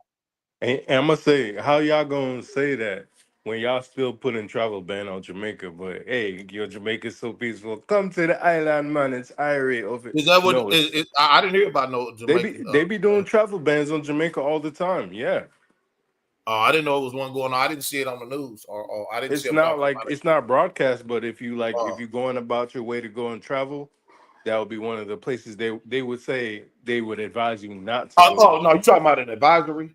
Yeah, yeah. Yeah, but they advise you not to go to Israel or any one of those places right now either. Yeah, but the same way Jamaica has that, it's Haiti's just as worse. Well, you got to figure. They put a ban for the Skittle people not to travel to Israel because Yeah, but I think the whole point with nah, Gino P is I saying shouldn't have said that, but that's true though. the whole point with Gino P is saying, which I have to agree, if people are running for their lives and they're taking not just themselves, people who are running with their kids and their wives, their families, I don't and disagree they with that. and they and they're trying to seek asylum because some don't get stopped at the border. Some have to fill out an application or something when they get here and Right. let people know their status that they actually fled from the country that they came from. So some But you in know order something to though, Indoor, did y'all hear what I said about how the process, one part that they weren't able to take away is for them to get the process of if they get caught or they don't get deported immediately. who They don't have the thing now where they get due process. They have to. who who Y'all the haven't seen immigrants. that? Yes.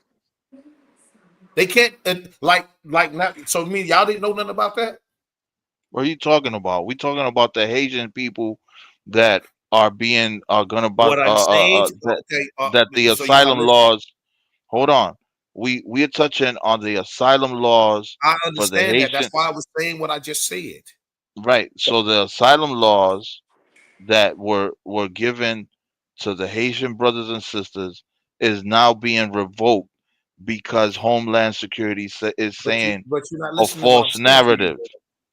Okay, What I'm and saying to you. Hold I on. Let wanted me. to But make that's Can the that I make clear. this topic. point again? That's the Can I topic. make this point? Do you Can I make? agree? Do Can you I make agree this with home? point again? Wow. But Is that what this is what it's great turning into? no, I'm asking you, do you agree with what Homeland Security is saying that we should send these asylum seeking brothers and sisters from Haiti I because said I go Haiti, with the law. I told you that before. hold on, I didn't Homeland say it was Security, fair, but I go with the home, law. Homeland So let Security me is saying, go ahead, TNT. I'm sorry, brother. He not understanding. So let me reel this So in, and then everybody gets to say what they want to say, but I can't make my point. that's why I'm gonna reel it in, Ham, so you can have a second. I got you, bro. So Ham, go ahead and give your take. We're gonna give you 120 seconds, whatever you need. No, I don't And need no. What I right, was saying to Endor and Gino P was this: the due process thing injunction that was passed by the judge was voted on in Congress. It was voted that that's why I said I don't know whether it's 2 weeks, 3 weeks, or a month for those that's going through the process to become citizens. They have to do that. That's the reason why, if you notice, that they have holding places that these people are going to in order for them to have their day in court. That is an actual fact. That's what they passed, but nobody's talking about that. Hey, can I just say one thing? I just want to make it clear. When you're doing due process, you don't put the people in cuffs first. You get me? Like if somebody But they if a broke the police law to get here. I'm saying if a police They officer broke stops the me on the law to road get and here. they detain me without an investigation, do you have a warrant for my arrest? You get me?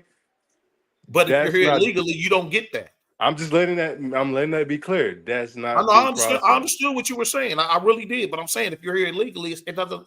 It's not. You don't get the same rights. so I think that's where everyone agrees. And correct me if I'm wrong.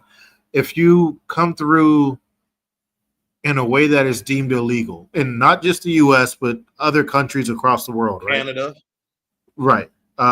European countries, but whoever, right? If you come into a country illegally, you're not going to be treated the same way as, and that's why I asked that question, and I'll remove it now because that makes a very important differentiation between asylum seekers and those who are not. Because as my brother Endor and Gino P made it very clear, if you're seeking asylum, you have to go through essentially the official method of getting in the country. Or in other words, hold on one second. I just want to finish this last. But no, I think that's why I said everyone agrees. You, Gino P, and everyone in the chat, that if you come through in an illegal fashion, you're not seeking asylum and you're not protected by those laws. Is that correct? yeah. But I was simply saying that they still get due process. That's the reason why I'm glad that injunction that they put there for the ones that were being arrested in these places, that they actually get a chance. They actually get a chance to petition for their citizenship. That means that if they're allowed that, they can stay in the country. They don't get deported. They're not held in custody or anything like that. They just have to show up for their court dates.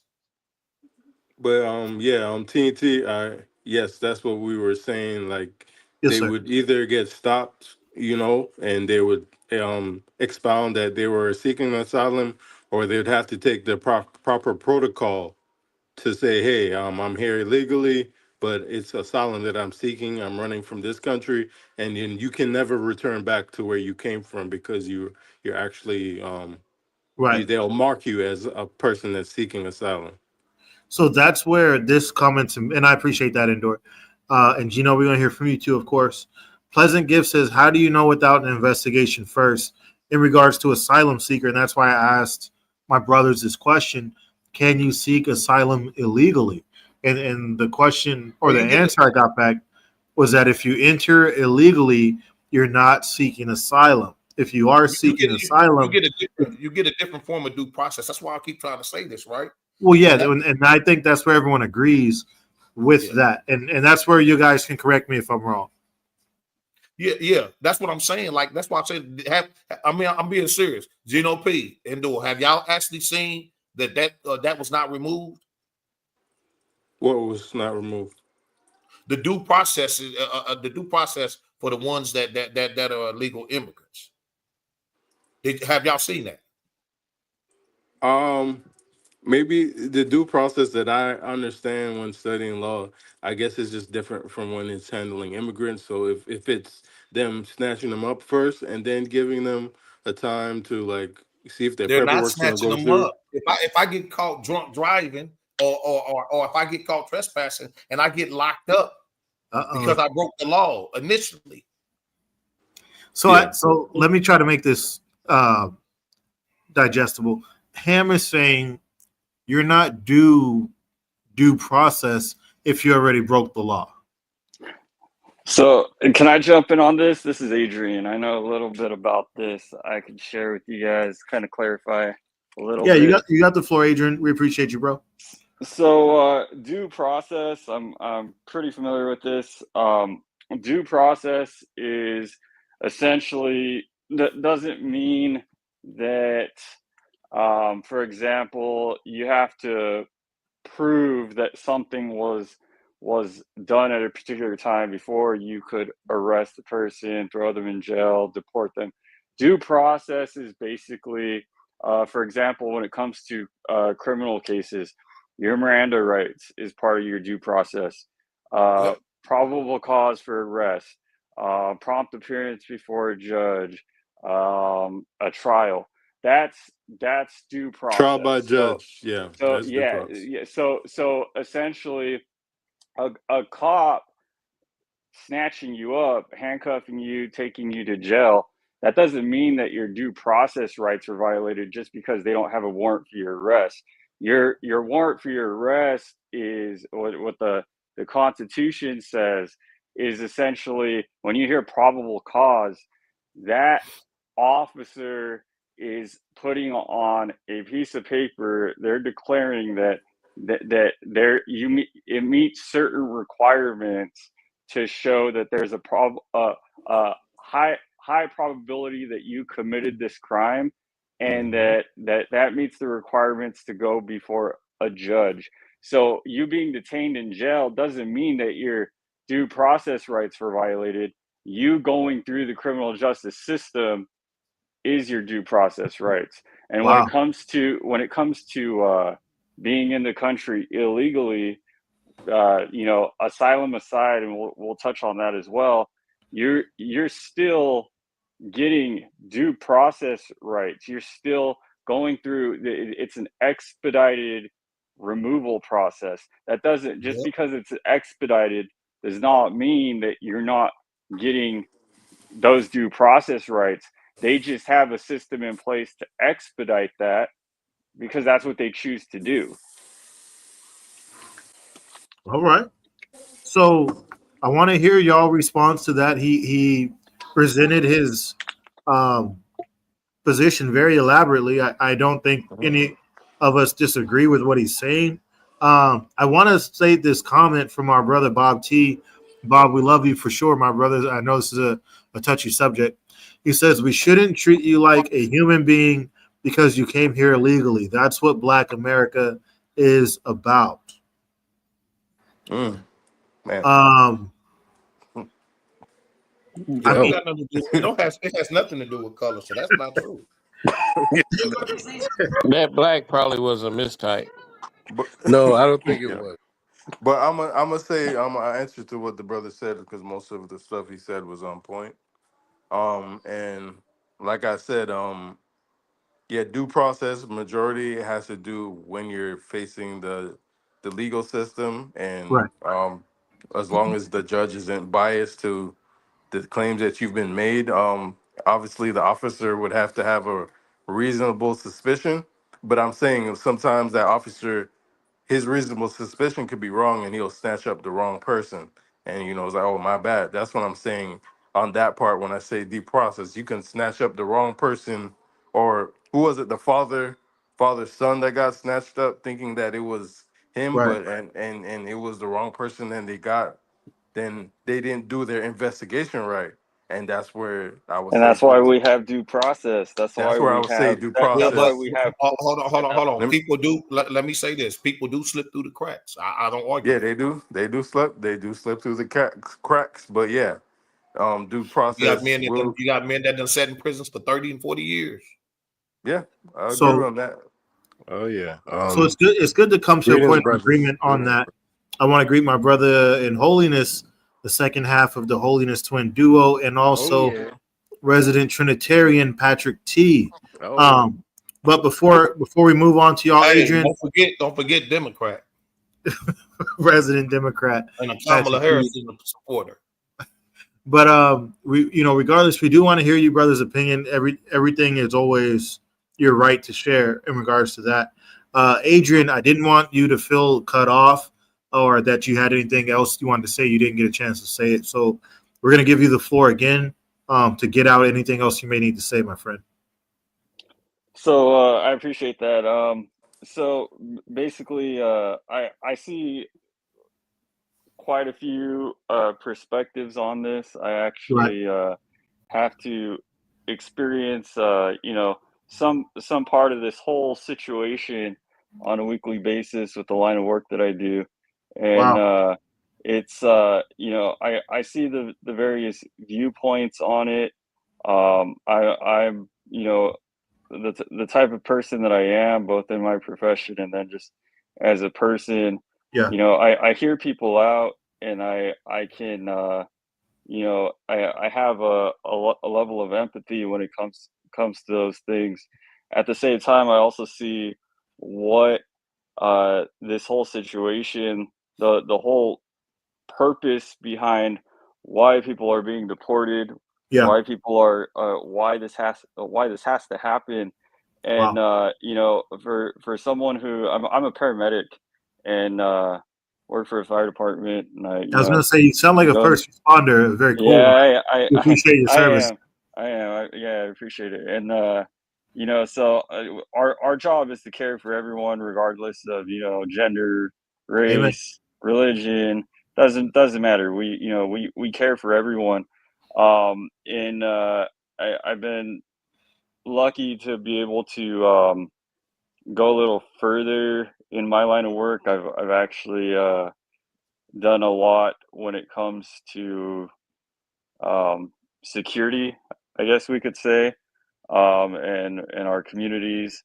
So I'm kind of have a little more experience, than most paramedics. But I have to say that for the longest time, people have been coming into our country, and basically, me walking into your house, you don't know who I am, you don't know what my intentions are, and that's a really big problem when it comes Yeah. to security of our country.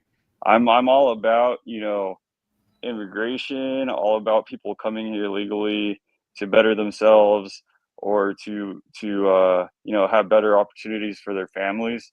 Right. But at the same time, it's important that we respect the rules of the house, and we people are doing things legally the way that they are supposed to be done. Yes, sir. That way, as a country, we know who's coming in. We have the opportunity to vet them, and do the research that needs to be done. Someone brought up 9/11, and those individuals were not here legally. They came on temporary visas for education, and they were expired. They were no longer in the country legally. Right. And now, if you look at the current administration, and what they're doing, along with the State Department, is you hear on the news and in the media that they're rounding up students whose visas were terminated. It's necessary. If their visas are terminated, that means that they're no longer here legally.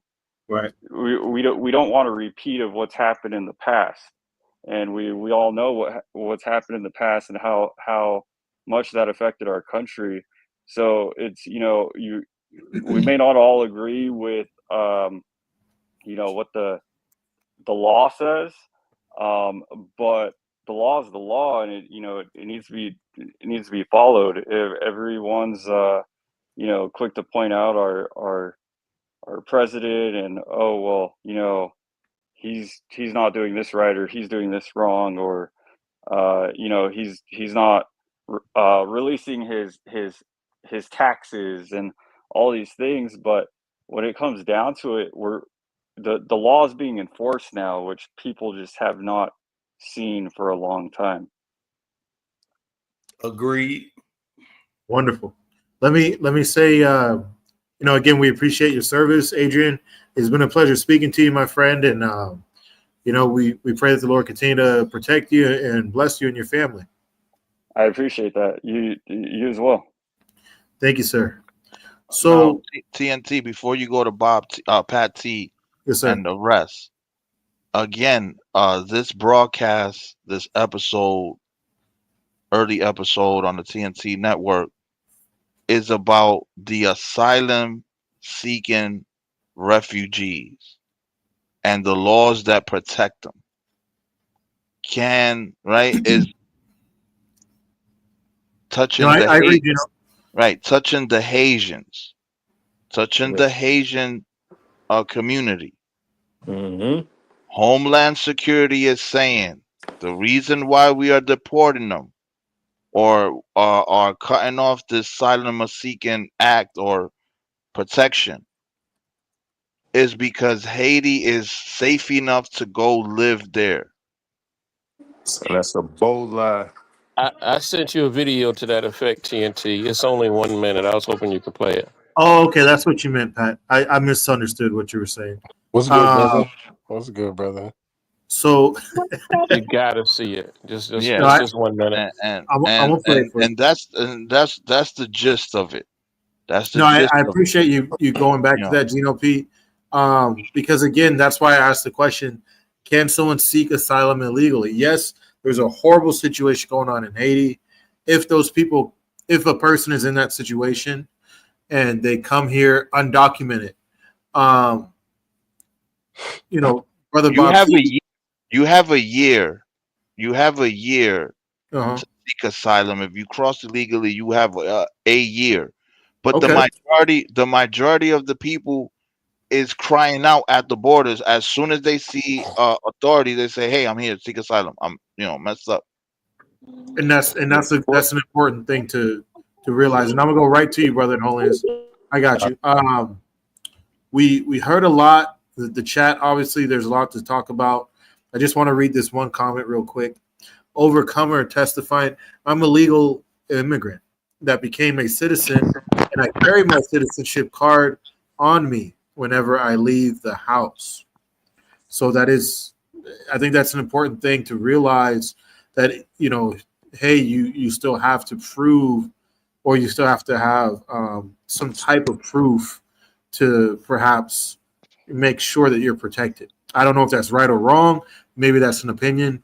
We're going to go to Brother in Holiness, then we're going to go to you, Pat T, and then we greet Detroit Coalition joining the panel for the first time as well. And before he goes, real quick, just a quick point, TNT. Yes, sir. Why stop a specific people from seeking asylum? Why isn't all of them, everybody that's here, seeking asylum? Why is it a specific race of people? And I think that's where I'm saying it's completely wrong, because if that's the case, it should be everybody all around, not just the Haitians. And then everybody's safe. Everybody can go back home now. But yeah, because it's not just the Haitians, because they did the same thing to Cubans. They removed the whole act. I'm not asking. Okay, I think he's just posing that. Remove one Cuban. I know. I That'd understood be what he was political saying, suicide. but he said He didn't remove one Haitians. Cuban, Ham. Again, if the white brothers from South Africa could seek asylum, yeah, I disagree with that. I disagree with him doing that. They got the royal treatment. That's the point we talk about. So we'll come to that. we'll come to that so that can get opened up and everyone can understand what you guys are saying, because a lot of people may not know specifically what you're speaking on when you say that. So I'm gonna give the floor to Brother in Holiness. Brother, I'm gonna give you, maybe 120 seconds or so. I don't want you to feel rushed, but definitely, feel free to speak your mind. And we'd love to hear from you on the topic. Do you agree with the Trump immigration policy? Is birthright citizenship okay? And you have the floor. Do I agree with what Trump's doing right now? Oh no, my Logan voice. And also too, I must add on to this part. Yes, sir. A lot of people in the Caribbean, because a lot of people never have to experience this, but I know this from, a lot of my Haitian people know this, my Caribbean people know this. A lot of us come here on work visas as well. So I find it very hypocritical of Trump to try to take out a lot of Asians. And a lot of them, America goes to Haiti, and they go to Jamaica, they go to Barbados, and they go seek people to come over here on work visas to work in the farms because they know that's what we're good at, right? So even them, they've also had points to where they've become regular citizens as well.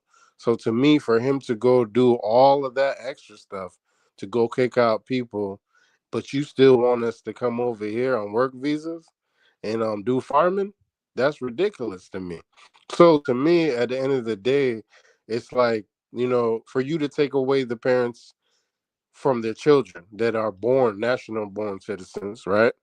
You take away where the children. There aren't enough families in America to actually have a child in each home like that. There aren't. Each child needs their parent. So I think that it should have been something that was more so well thought about. I could see him trying to get rid of people that are, causing crimes and stuff like that in the US. Yeah, I understand that. If they're doing something that's against the law, breaking laws, I understand that. But if these people have been here, been working hard, never committed crimes, tried their best, even tried to go get a citizenship, got denied, tried again, I don't understand. That's why you feel like they should get out, or just because of that. And like I said, the only point I'm really trying to make as well is for you to go give asylum to South Africa citizens over there, and then you turn around and make a gold card and say whoever has $5 million, they can come and pay the 5 million and become regular citizens. That right there is a hypocritical thing to me. That's nowhere form of justice. So it depends on either who you know or how much money that you got. Depends on whether you can be an actual citizen. It's just hypocritical. And like I said, the work visa, a lot of people in the Caribbean know. A lot of us come over here on that point. And then you come over here and you work, and then they send you back. And some come over here seeking asylum as well too, even on the work visa.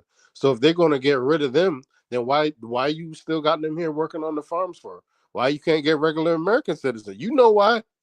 You can't go to McDonald's trying to recruit nobody, go outside like that, But that's my point in case. That's all I got to say. Wonderful. I appreciate you elaborating that for us, Brother in Holiness. Ham, I know you might have some things to say. Gino P as well. We just want to keep things rolling because it's going to roll right back to you. Patrick T joined the panel. It's been a while, Pat. How you doing, man? Hey, it's all good. It's all good. Yes, sir. Always happy to hear from you. God bless you, Pat. Let's hear your take on the subject.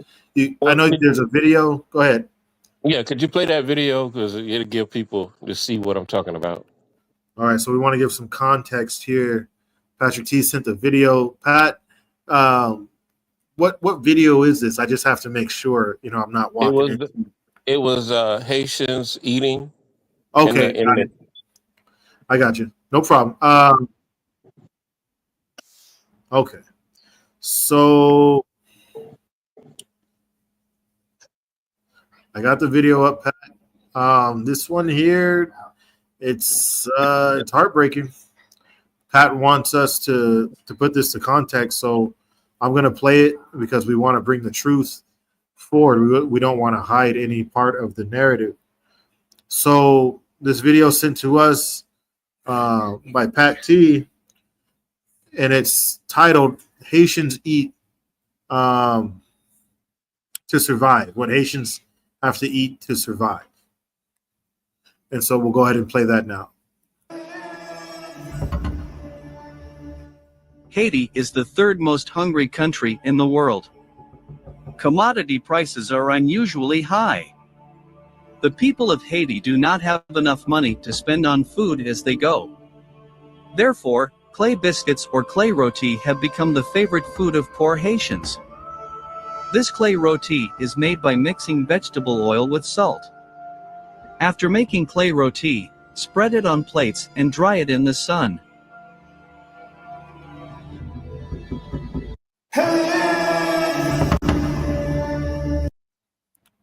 All right, so short, sweet, to the point. Pat, please explain to us what we saw and why we saw it. Ever since the earthquake, people in Haiti, I just gave you a minute video because I was sure it wouldn't be copyrighted.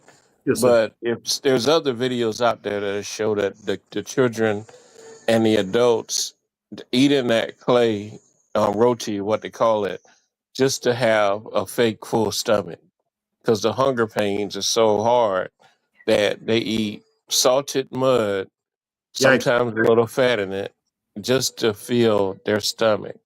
And their stomach is full of dirt. Now you know Haiti. Yikes. Now it was $2.4 million in gas just for one B-2 bomber to fly to Iran. 2.4. Wow. We sent 7. And then we sent, was it 4 to be the diversion to Guam? So 7 times 2.4, that's, over $14 million to drop a bomb that didn't work. Not Pat T. Another thing, not to mention how much the bombs cost. Right, and also the B-2 bombers, when they showed it on TV, they had B-52s with them, and they had B-1s, and every B-2 bomber has 4 F-111s with them to protect them. So it's just all that this money on gas, but we can't drop MREs on people that have been eating dirt for at least 10 years since the earthquake. That's rough.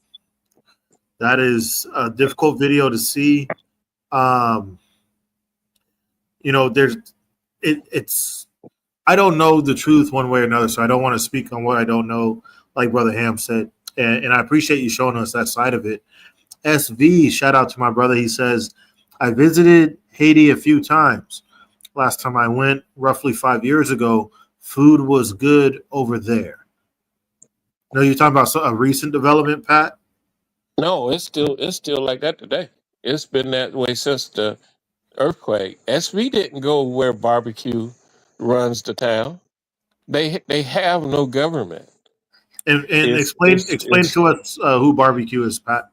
He's like the biggest warlord that they have over there now, and he took over the slums. And the slums is just like Rio. It'll be a slum. It'll be as far as the eye can see, and he took over it. And it's really no government. They have the government is like where the tourists can go and be safe. But you're not that, just like Mexico. Hey, you can go to Acapulco, but you better not go outside of Acapulco. So it's that's the situation in Haiti. And then so what the government did, they went, I forgot the city, but it's up north. Nobody wanted to. It wasn't that nobody really wanted to do the work. Nobody wanted to move to that state, and so they went and got all of the Haitians to come and work and gave them temporary protective status. And just like every autoritarian, Trump just a play right out of Hitler. Let's harass the others. Let's say the others not worthy to be here. Let's blame all our problems on the others. the Haitians. Yeah, I remember, and during the campaign, he said they were eating dogs. A straight lie. And now they're out. The Haitians and the immigrants are the reason why we got $27 trillion in debt. It's their fault. And So, it's just sorry, go ahead, Pat. I don't want you yeah, to. that's what every autocrat does. Blame it on the others. Blame it on the outsider. The outsider is the problem. Just like Hitler did to the Jews in Germany, that's Yikes. what Trump is doing to the Haitians, to the Yikes. Mexicans, Pat. to the immigrants. And he And don't and look, he hitting he's not going down there and hauling the Cubans up Oh, because Lord. he know it'd be political suicide to do that in Florida. Well, I He know did he hear has to one of the win. brothers say something about the farm workers not being. Is that who you're referring to, Pat? Those who are like tending the orchards and stuff like that? Right. Well, the Haitians came to work the meat packing companies, and it wasn't that they just didn't that the government needed people. Nobody wanted to live in that state where all those meat packing plants are at. I think it's Wisconsin or somewhere up there. I can't remember.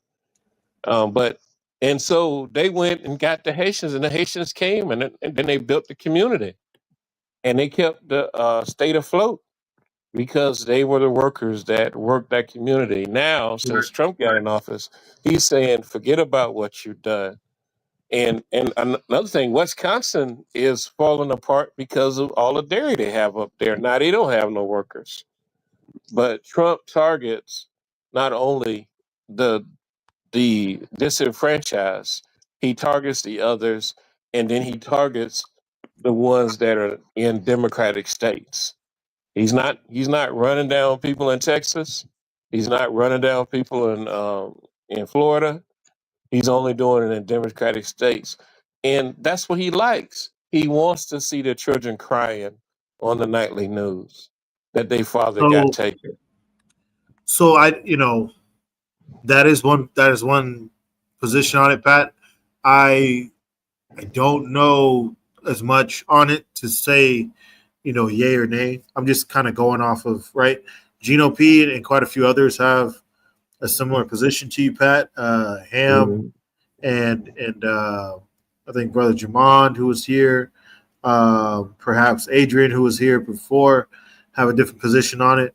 Um, in regards to due process, Mhm. the law and order of the Well, land, such and such a thing. I like well, what Pat. Yeah. I was a cop. I can explain that. Mhm. The due process Yes, sir. is if I'm back. someone is from El Salvador and they get caught up, and they want to deport them. Once you're caught, you can't. You could only claim asylum at your point of entry. That's where you claim asylum at. And when you're No, at, that's not the only place you claim asylum. The point of entry. I'm saying, I'm just well, let me make sure I'm being clear. When you're arrested after you've been here, you can't say, okay, now I'm claiming asylum. Yeah, you can't you That's can't what do I'm saying. That's what I'm saying. that. That's what I'm Very, saying. very honest, and that's And why you're I asked the question earlier, I'm not Pat, before you listening to came. Kamala Harris supporter. Oh man. Hold on one second. so Here, we're gonna come back to you, bro. I so asked the question, Pat. I just said earlier, is there such a thing as illegally seeking asylum? And you well, seem to you can't seek asylum if you've been here and you've been arrested. right, And now you say, hey, so that'll be a illegally seeking asylum right. because now this is how it works because I worked federal building for 6 years as a cop, and if you see, it just shows the horror of the Trump administration. See, everybody that's deported, they take your bios. So they have your eyes on file, they have your Right. fingerprints on file, they have all that on file. So as soon as they hook that eye scanner to you, they know how many times you've been deported, they know who you are, they know your real name, they know all of that. But So let me cut it in right here, Pat. I'm sorry. okay, no Um, problem. Yeah, I seen that too. no, I appreciate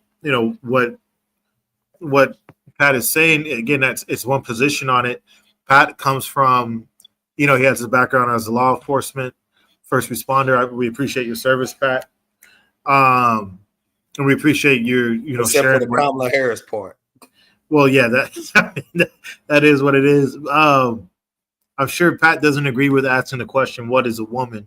But I'm gonna leave that alone. What we want to focus on is Anyone that asks me what's a woman, I say your mama. That's what I Right? say to 'em. Hey, You can't say that. You was gonna go for Kamala. Hey, no, I'm gonna say I amen to say that. your mama. Amen. I gotta say amen to that. let me reel this in. All right, so we got about a half hour left, brothers. We got a half hour left or so before we knock off.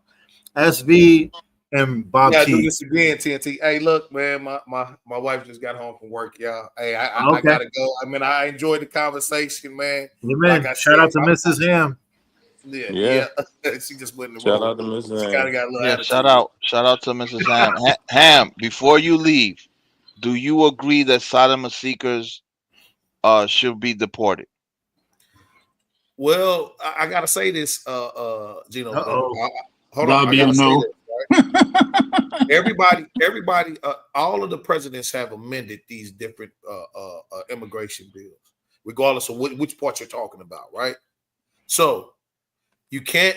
Only one that didn't, and I'll say that didn't amend it. The only one that didn't amend it, well, the two that didn't amend it was Obama and Biden. So I'll give that to them. They didn't amend it, but right, they were within their right to amend it. So when Trump did this, when they did this, Congress and the courts did this, they didn't see no problem with the amendment. I can't say that it's wrong when it was passed by the law. He asked about you, brother. Yeah. Even though, do you agree with it? Even though it violates international and United States law passed by the UN back in 1948, around after the World War II, saying that it's a human right to But give you already know my answer asylum. on that, though. But you already know my answer on that. Okay, so I said yes. I said yes. Hold on, hear me out. I said yes and no on that, right? I Okay. said morally I don't agree with it, but by the law I do. But like I said, you got to go. But it is an international law and a U.S. law for us refugees that are seeking asylum to be given help as a human right. That's all. That and that's what we harping on is Trump I got it. violating. I still don't ignore the fact that it's not permanent. It's temporary. Right, is Trump violating it? That's the point. That's what I said. I said yes and no. Right? If he amends it and the law allows it, then I can't argue against that. But again, I said on the other side of it. Hold on. I said on the other side of it, morally, I don't. Right, and that's important, right? Because we don't want anyone to be misunderstood. It is a complex situation. Again, yes, we feel for every single person that has to be in a situation where you're fleeing and you're seeking asylum. I want to say that because I haven't said it yet. We pray for you, your family, and we certainly empathize with you, though we could not ever fully understand the situation you're in. I don't want to try to say that I do. I don't like it because I know I got friends that's got family going through it. And that's something to remember, that we do morally, care about those things. So Ham, I'm not going to hold you. I don't want Mrs. Ham mad at us. Shout out to her. God bless the family. And brother, I appreciate your input on it. I got to spend time with her, man. I've been running for the past 2 weeks. Oh yes. God bless you, bro, Ham. She only asked for half a night. So there we go. You said half a night. Oh man. Enjoy, brother. Watch something, some videos. No politics tonight. No politics. Yeah, no politics. No, she ain't gonna talk about no politics. That's why I got y'all. Amen. We love you, bro. Appreciate you, man. God bless all y'all, man. Listen, like I said again, y'all understand this. This is. I don't want y'all to think that anything and anybody else on here, don't take this stuff personal. This stuff don't get you into heaven. This is just a discussion. That's it. Amen. Amen. All right, man. Peace, peace, TNT, brother. All right. Hold on one TNT. second, Pat. I'm gonna go right to you. I just want to read this comment real quick. So, Overcomer, he said something important that I think no one yet has said. He said, "Bottom line is, you can't bring people from non-Western cultures into the United States who don't share a love for the American culture, and not expect there to be a cultural clash." So he's focused on culture. This is a person testifying that they migrated and legally and got their citizenship and carries proof of their citizenship with them. Oh, So it's man. an important position, and that's why I want everyone to feel heard, whether or not you're on the panel. Again, to my brothers who are from Haiti, Bob T and SV, I love y'all. I don't ever pretend to understand a situation that you or your families are in. I just know that it's a very difficult one, and my prayers are with not only you guys but your loved ones as well, and their loved ones. So that I don't want that to be lost on this conversation, like Ham was saying. Pat, I think you had something you wanted to say. Then we're going to go to Detroit, who is yet to speak. Go ahead, Pat. Well, it's not a complicated situation. Our government went to Haiti and asked those people to come here. They came here, they saved the economy of the state, they paid taxes, they bought houses, they raised their kids, they sent the kids to school. And now, because they're not Afrikaners, Trump wants to send them home. And we see what they face at home. We see people eating dirt just to have a full stomach. Well, so And let me pause you on that, Pat. I'm not trying to interrupt, but there is, the reason I brought up some of my brothers that are from Haiti. SV, shout out to him. He said he's got family over there. He doesn't know any Haitians that ever ate mud cookies. His family is from, I'm gonna mess up the names here, Fond Parisian and Cru de Bouquets. So, these sound like Haitian places. I don't have any reason to doubt my brother SV, knowing his, belief in what he stands for. We have another brother in the chat, Bob T. All I'm saying is, Pat, that there's always two sides to every story, right? Cru de Briquettes means dirt cookies. Well, I don't. I'm like I said, I'm not denying what happened. I'm just giving you testimony from people who are from there. So my brother Bob T, and he has just joined the panel. So hold on to your hats. He said, your family from there? Because the man that says his family is Haitian. Because I know the island from where Haiti is at is not small. Pat T is not lying. So that is brother Bob T, who just joined the panel here. Bob T is Haitian. Again, this is a difficult conversation, so we always want to speak respectfully to that. Bob, you got the floor, brother. Pat, we're gonna come right back to you. Hey, good afternoon. Good evening, panels, and everybody's in the chat. How y'all doing? Doing good, bro. Greetings, brother. God Greetings. bless you, man. Yeah, Pat T is not lying. I'm like, wherever that brother is from, yes, he probably is, because Haiti is not small. There's little cities in there. Maybe where his family is from, they don't eat dirt and whatever they probably eating good. They probably have a house. They probably have a farm and all that going on. But Pat is speaking on something that he knows. There's a part of Haiti that people do eat mud. It's like saying Miami, Florida is cool. You go over there, there's food great and whatever. And then when you go to Tampa, the people that lives in Tampa eat mud. They eat dogs and cat and stuff like that because they don't got food out. So you can't say, hey, my people from Haiti, and they don't hear something like that. No, probably your people don't go around the whole states of Haiti and they don't even know what's going on. They probably go to their city and be like, they living good. Because my people live in a mountain. They had people that died out there when we had the earthquake. It was really, really bad. My dad's farm messed up. We had to start all over, all the rocks and all that other stuff he's doing to build the house up again. Like, there's different parts of Haiti. We just can't say, hey, it's all good. This is not true when there's things going on. There's people that's actually dying. by Captain Barbecue. There's people that's getting. There's people that they actually go to people's houses and pillaging and raping them. I see this with my own two eyes. My nephew walking in the street. They stopping my nephew getting his money and clothes. My nephew calling me saying, "I'm scared, uncle. I have to watch out every day," because to them they go to school and they gun and riot like normal thing. So that's why it's important. Speak what you know. If you don't know what's going on in Haiti, please. So Bob T, it's breaking up, brother. We want to hear what you're saying. Can you repeat the last maybe 5 seconds? Yeah, you're breaking up a little bit, brother. I'm saying, He's still breaking up. I think we may have lost reception with now? Bob T. We got you, bro. Go ahead. Yeah. You hear me now?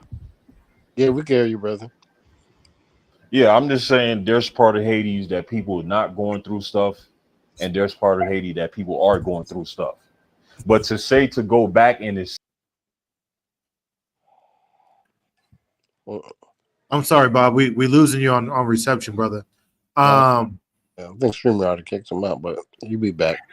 Right. And I understand what Bob is saying. A lot of people are saying, hey, he sounds very Americanized, whatever the case may be. Look, he's got more of an insight than someone like me I've traveled the world but never been over there. So we're just hearing his insight, his opinion. He's certainly entitled to that. And TNT, can I say something as well? For you to my internet, the term Americanized is not a term. So you speak English. I'm just reading the comment. Brother. Yeah, I'm not talking to you, TNT. I'm just letting them know speaking English is speaking English. I agree. So you can't say Americanized. That's just really dumb. Bob T, I want to let you. I appreciate that, Holiness Twin. Or it could have been Brother Endora. No, I think that was Holiness Twin. I'm just saying what Patrick T is speaking on. He's not lying. I'm like, he just speaking on the bad. We're not talking about, you go to Port-au-Prince and you go to the capital of Haiti and you go to nice restaurants and houses and everything is fine, is peachy. He's not. Patrick T is not speaking on that. That's why we have to keep this in mind, brothers and sisters. God didn't come for the righteous. That's not what we're talking about. He came for the sinners. That's what we're going on. We're talking about on the bad. So yes, there's people in Haiti, look it up, that actually eat clay, dirt. There's people in Haiti that experience when these dudes come in and pillaging the folks, taking their wife, killing the kids, doing XYZ in certain places in Haiti. This is true. Even for me, if I go to Haiti, I gotta be careful. I just can't walk in there like in my language, just come. Because there's places in Haiti my family have to go through. We just can't go through certain areas. So no, we're speaking on the fact of places in Haiti that's bad, that's evil. We're not talking about, you go there and y'all eating good food, there's nothing wrong, and it's just fine. No, speak what you know. That's all I'm just saying. Pat is not lying. If you're not from Haiti, don't say you are, and then you talking about, Pat don't know what he's talking about, because he is talking about what he's saying. He makes sense. He's not lying what he's saying. That's all I need to say. I appreciate you, Bob. I appreciate you. And like what Bob T just said, TNT, it all comes back to the devil. These people, for sure. Like I said, the government asked the Haitians to come here. They came here, they built homes, they built families, they worked a job, they saved the economy of that state. And now because they don't look like Afrikaners and because the spirit of Trump is pure evil, he say, let me just come up with any lie. Okay, it's safe. So let me pull this in real quick, Pat. I totally understand what you're saying, and of course I understand my brother Bob T's saying. Detroit Coalition, you haven't had a chance to speak yet. I think it's your first time on the show, so we appreciate you coming through. We want to hear from you. I'm gonna read this comment and then give you the floor to brother or sister Detroit Coalition. SV says, I feel what you're saying, but we need to see the good and the bad about Haiti. It seems like people only speak about the bad because, like every country, there's negatives and positives. And then Aquatics, he said, I looked it up and it says most people aren't eating mud or clay. It's a stereotype. I don't know either way. So that's why I'm saying I'm not speaking on what I don't know. I'm just sharing what's being shared here. And I appreciate what's being shared here. To those in the chat, we want to make sure, of course, to watch our language and our conduct and keep things decent and in order. Detroit Coalition, we appreciate your patience. Go ahead, you got the floor. All right. It seems like it's mostly gentlemen. So good evening, gentlemen. Yes, sir. God bless you, brother. I think the first thing, let me just maybe we can get around some of the semantics that we get caught up on. And we all probably can agree that there's a famine going on in Haiti. So regardless of what, or in portions of Haiti, so regardless of what some people are doing in certain parts of Haiti, you know, if that's going on in Haiti, then it ends up being an issue for the whole island, not just the parts of it that are subjected to that. I like the whole reason why I kind of even called in or got on was because of the immigration policies of the Trump administration. And I think some of the semantics that we get caught up in, you know, in the debate that, you know, are you being used against us, you know, in court, and or at least the people who feel like, you know, that this isn't unfair as far as how immigration should go. Some of the semantics we get caught up in are what they are using in court, and then, you know, some of these rulings that are being shot down were because these semantics actually don't mean anything. So there is a difference between asylum seeking, the people who have visas, and people who are here, what they call illegal presence in the country. So there is a difference between the three of them. Now, the one that I think all of us as Americans agree on is that if you're here under an illegal presence, meaning you snuck into the country, and meaning that you've just been hanging out or doing whatever, I don't care if you're working this and that or whatever. Like if you came here under an illegal presence, then yeah, we all believe that's what deportation is about. What you are seeing with the vast majority of the deportations, and even for the administration, if they want to prove themselves in court, they haven't been doing their due diligence to actually have a case in court that, you know, so instead of that, they like file these injunctions for other purposes. But the whole purpose is to get those people out if they're not supposed to be here. The people who are being deported, a vast majority of these people who are being deported, we're going through the steps for either, you know, visa. And I would say most of them, the visas aren't the ones who really are being hampered this way. It's the people who came here under asylum seeking, have been given court dates, have been doing exactly what they were supposed to do at their court dates, you know, and still are being deported. That to me is where you're talking about, you know, due process. You know, there is no, let me be very clear about this. We don't have to use international law. You can use our Constitution. Okay. Due process is not guaranteed to every citizen. I want to be clear about that again. It's not guaranteed to every citizen because it's not guaranteed for civil infractions. And immigration violations are civil infractions. So when we talk about the right to an attorney and things like that, those are for criminal charges. If you've been charged for something criminally, there are cases now where, let's say, a mom and a dad both have been, you know, detained. I won't even say deported because without, you know, showing proof of why they are being deported, these people are basically just being detained or, you know, sent off to different countries for whatever reason. There are cases where these little kids, like a 2-year-old, has to go and represent himself in court because there is no due process where you know, some of the ones we think of is like your Miranda right. You got the right to an attorney, the right to remain silent, all that stuff. That is not promised under our laws. It's not, and it's unfair that it's not, and it shouldn't be that way. But I think we get caught up in the semantics. I just want to go back to, you know, if you are here, you know, basically trespassing in this country, that is different than somebody who's asylum seeking, hasn't had their day in court because we got a backlog of asylum cases or whatever, because we got a lower amount of judges than we ever have had. You know, and you know, these are things that we've been talking about with administrations over the last 20 years is hiring, you know, getting more judges, you know, in these positions. There's a difference there, but we get caught up in it. And because you know, we try and make something that's very complicated and painted under a whole bunch of shades, we try and make it cut and dry. We just eliminate the fact that there's an in between there.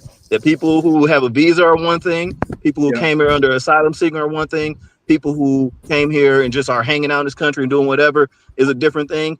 And then you have that in between where somebody has come here for asylum, and while they're waiting on their asylum case to be seen in court, they get deported. That's like somebody coming, you know, you have been, you know, charged with this crime, okay? And while you're in the defense mode of your crime or whatever, they come and put you in prison. That's what it's equating to.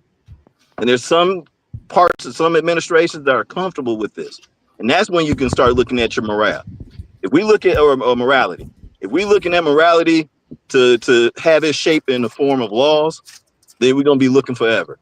Because all these laws there was laws that were put in this country to keep black people in a certain place, keep Asians in a certain place, keep gays and women in a certain place. There's always been laws that have tried and stay ahead of progression.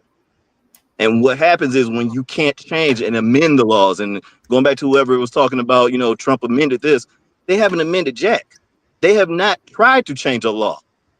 They have tried to change how people or how these watchdog groups or even law, because, you know, the rules and laws of our country are there as supposed to be the watchdog to protect all of us. They're going around the laws. That is not the same as amending the law. And I think, you know, if we paint it that way, just try and paint it all black and white, well, he's just trying to do what, you know, what all these other administrations haven't done. All these other administrations, left or right, no matter what you want to say, had to still follow rule of law and didn't have these courts that were siding for them on these biased, ideological more way than anything else.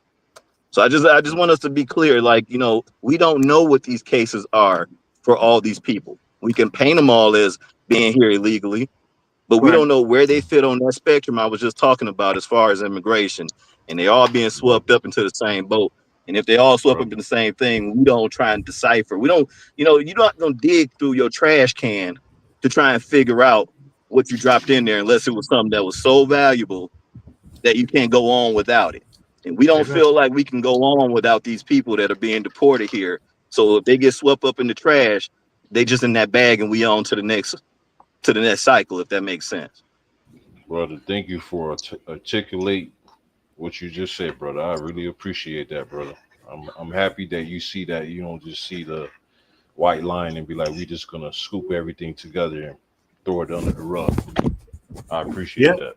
Very, very elaborate and a great point of view, brother Detroit. I appreciate you waiting, and I'm glad that you stuck around. It's good to hear from you. We're gonna knock off here in probably the next 10 minutes. Did you have anything else you wanted to say, brother Detroit? I mean, yeah, I think that us as a first off, none of this is going to change unless the people all we get in like mind and understand that, you know, we have more in common than we have apart. Don't get caught up in these polarizing arguments. Don't get caught up in these semantical arguments. Don't get caught up in some of our own personal biases that we, you know, help formulate ourselves. Don't get fueled by hate. Don't get fueled by anger. Don't get fueled by revenge. Don't get fueled by... These are all things that were used against us in particular. It always has been used against us. Don't get caught up in what I call the Willie Lynch mentality, where you let one thing that you have that's a disagreement or a difference of opinion or different view or different look or different stature from yourself, and you use that as your reason why, you know, these people are different than me. Everybody's different. We all have different whatever. But when we start trying to see the commonality with each other, then you can see a particular struggle. I can see the struggle of the people of Haiti, and I can't turn a blind eye to the struggles of the people of Gaza. And I can see the struggles of the people of Ukraine, and I can't turn a blind eye to the people of Sudan. So it's no, like, we can't have these blind, these like you were saying, these white lines Well, if it's on this side, it's on that side, it's on this side, it's on that side. That's not how this world works. And as soon as we allow the powers that be, I don't care if you think it's the political power class, the business power class, whatever it is, as soon as we let them do that, look what started happening. You got a far right element that is infiltrating most politics across the globe, especially the democratic countries. And that far right, listen, we've had some far left extremists in the past, right? And we might have believed in things that they did or things that they didn't, but there's been extremes to either leftist policies or right policies and things like that. But there's something extremely. We lost you, brother Detroit. Yeah, I mean, I like how you said the Willie Lynch mentality. You know, if you read the Willie Lynch letters, man, you understand. Well, I think he cut out. I just want to let brother Detroit know. The last thing you said, we lost, maybe due to reception. But go ahead. I'm gonna let y'all finish off with your final thoughts here. Well, no one's asking for the Ukrainians to go home with their free housing, their $8,000 worth of food stamps. Yikes. No one's calling for them to go home. No one's saying Ukraine is safe. And just, like I always say, look for the devil in it. The devil possessed Trump. These people came with a promise of citizenship. They worked, they bought homes, they paid mortgages, they paid taxes. They had kids, they put the kids in school. Now these Haitian parents have to decide, is it better for my child to stay here and I go back home under Barbary? I go back to the eating dirt, eating clay, eating mud after I paid all the Social Security that I never get. Just look for the devil. That's the devil. And now they have to make a choice. Do I run and just work illegally? And at the same time, the Afrikaners are not getting called to go back home. And at the same time, the Ukrainians are not getting called back to go home. If Haiti's safe, Ukraine's safe. Those are all great questions, Pat. And I think every one of us has to kind of search ourselves. And I appreciate Brother Detroit. I think his reception gave out. Salute to him, a very articulate gentleman, and we appreciate his opinion. And we appreciate all opinions, all y'all in the chat, all of those who joined on the panel. Whether we agree or not, your opinion needs to be heard, because that's ultimately how we're going to move forward, is that you voice your opinion on this. I'm just going to read a few comments, and I'm going to go to my brothers on the panel. Bob T, you got anything to say, my brother? Oh, yeah. Let me just say this with a close. I know when my family came here, it was pretty hard to get papers or be a citizenship. It wasn't like maybe 2025, maybe it could take somebody a year or 2 or 3. I know my dad, it took him about close to like 10, 15 years. It took him a minute. And that's like, wow. And he did things the right way. And it still took due process of how they treated us and how they treat my family. Even our so-called people that treated us bad. I'm like, this situation hit me different, because it's like saying you treat a certain group of people a certain way, and then you have another group of people you treat a certain way. But I think all that is just, I guess, whatever the state have, or certain perks, or certain friends they know, or maybe they have some type of connection when it comes to businesses. I'm sure it's something about certain governments that they help other people, because some people have food stamp, like Pat T said, they'll have food stamp, home, boarding, school, don't have to pay for nothing. It's a sweet, like, clean, and I'm out here struggling. I don't even know if I'm going to get Social Security. That's just crazy to me. And it's like, everybody want to say it, because I saw a brother in there want to say, hey, we should help the Americans first. Y'all don't even do that either. It doesn't matter if you listen to me. Y'all could have they could have deported everybody in the United States of America. I promise they're still not going to help you. People go to war, you won't help them. I could be on the street on a truck driver. There's people in their own kind won't even help them. Because I'm a generous person. That's being generous. I observe things. Like people in the street, how they all treat Americans. Y'all treat them like trash. But as soon as the United States help another country, I'm not talking about help a country that give them weapons of mass destruction, because that's retarded. But as soon as they go help another country and give them preserved food and all this other crap, some Americans have problems with that. And they say, well, why don't you help the United States first? It's backwards, isn't it? You won't help yourself, but we help other countries. Well, so if I can just say one thing real quick, that's I think what a few people are saying here, and I'm just here to bring the information forward and let everyone speak.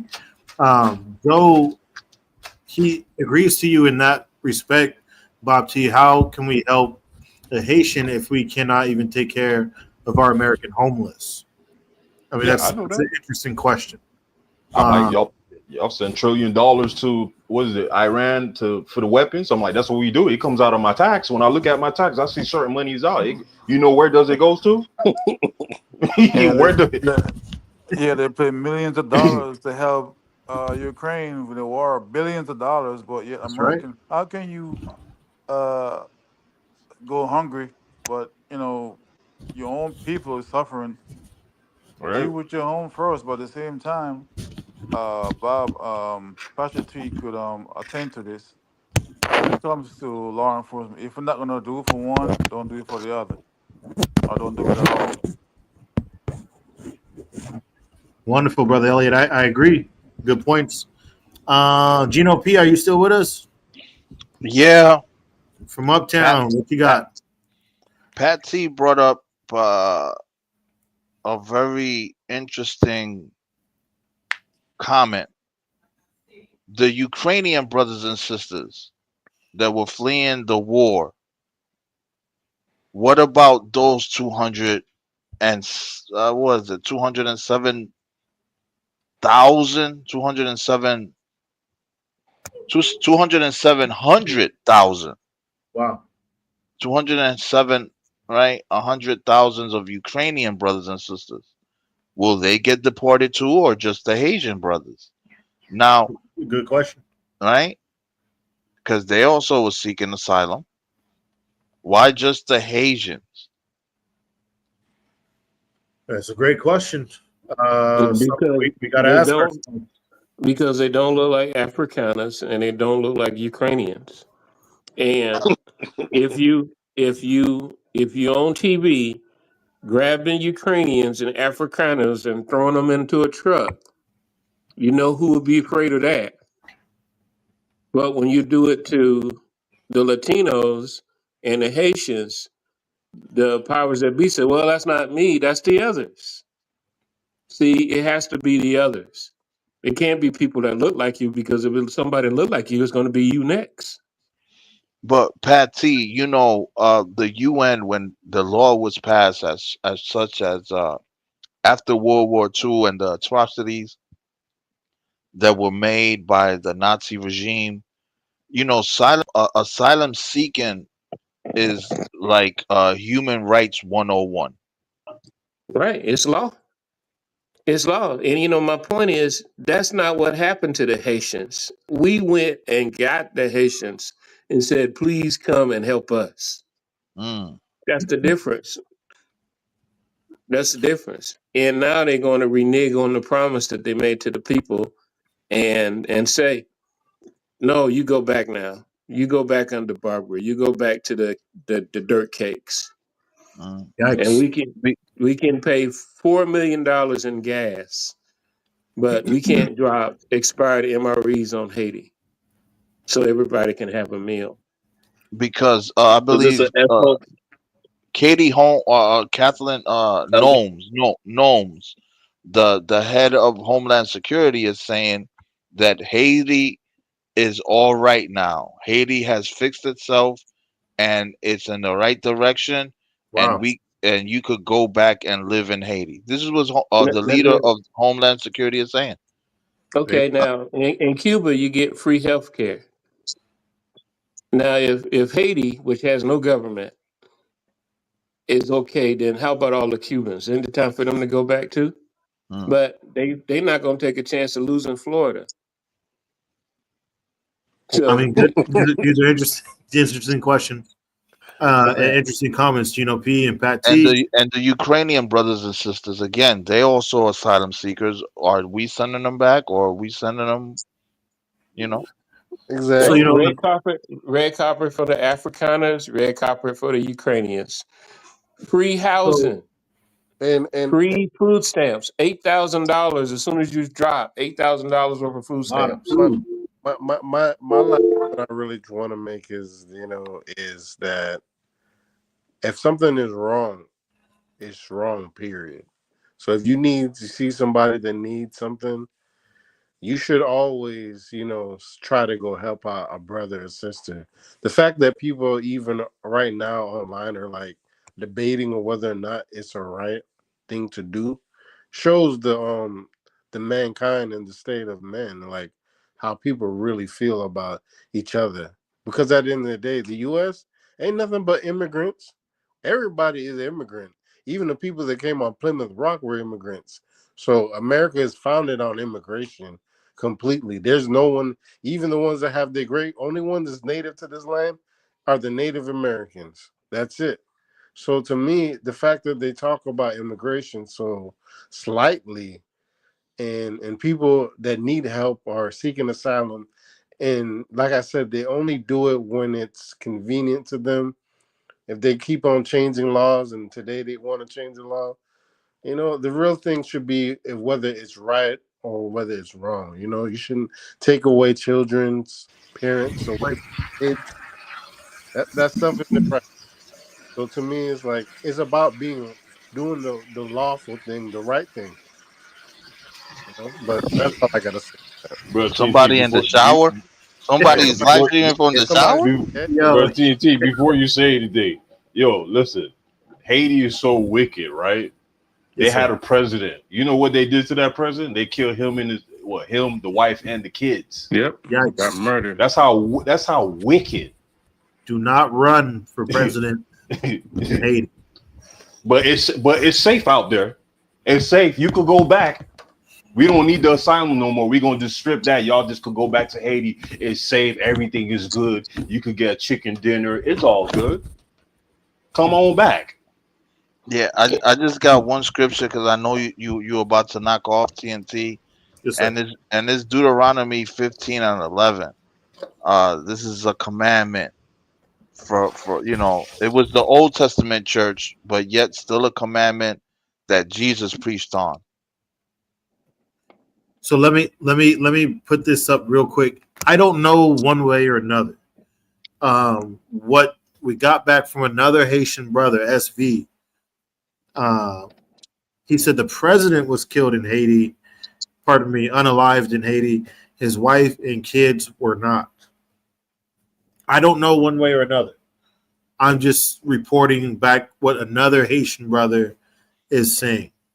A lot of what I'm seeing in the chat is a lot of people saying, hey, we need to fix what issues are here in America first before we try to take on worldwide issues.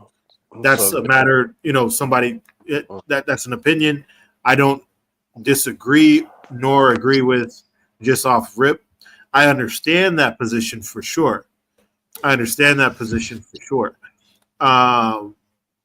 totally Wasn't understand. that what like what USAID was doing? Like, it was taking care of an issue for Americans. So with USAID, we were paying the farmers for that food that was being sent around the world to starving nations. So all these crops that normally would have been destroyed, right? So wasn't that a problem for the United States that we had these farmers that had all these crops? So, we had a solution for it.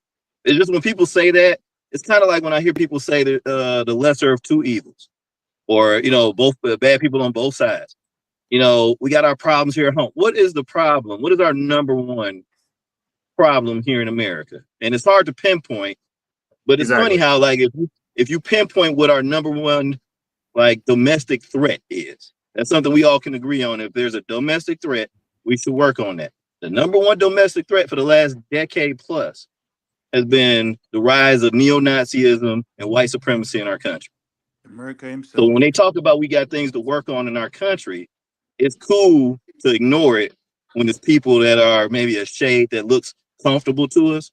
That, you know, if you assimilate into this country properly, these are the people that look like they aren't the enemy and stuff like that.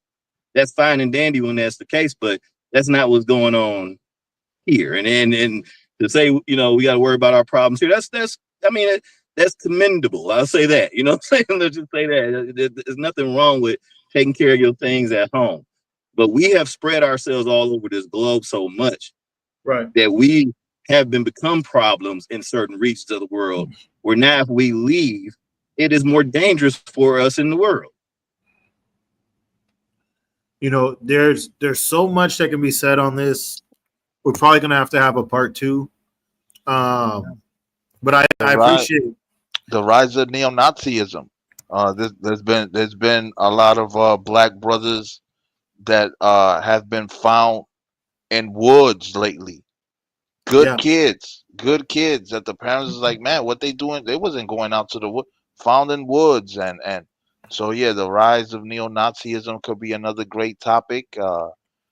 Yeah, you know, and hopefully Brother Detroit could pull up again, and we could talk on that. You know.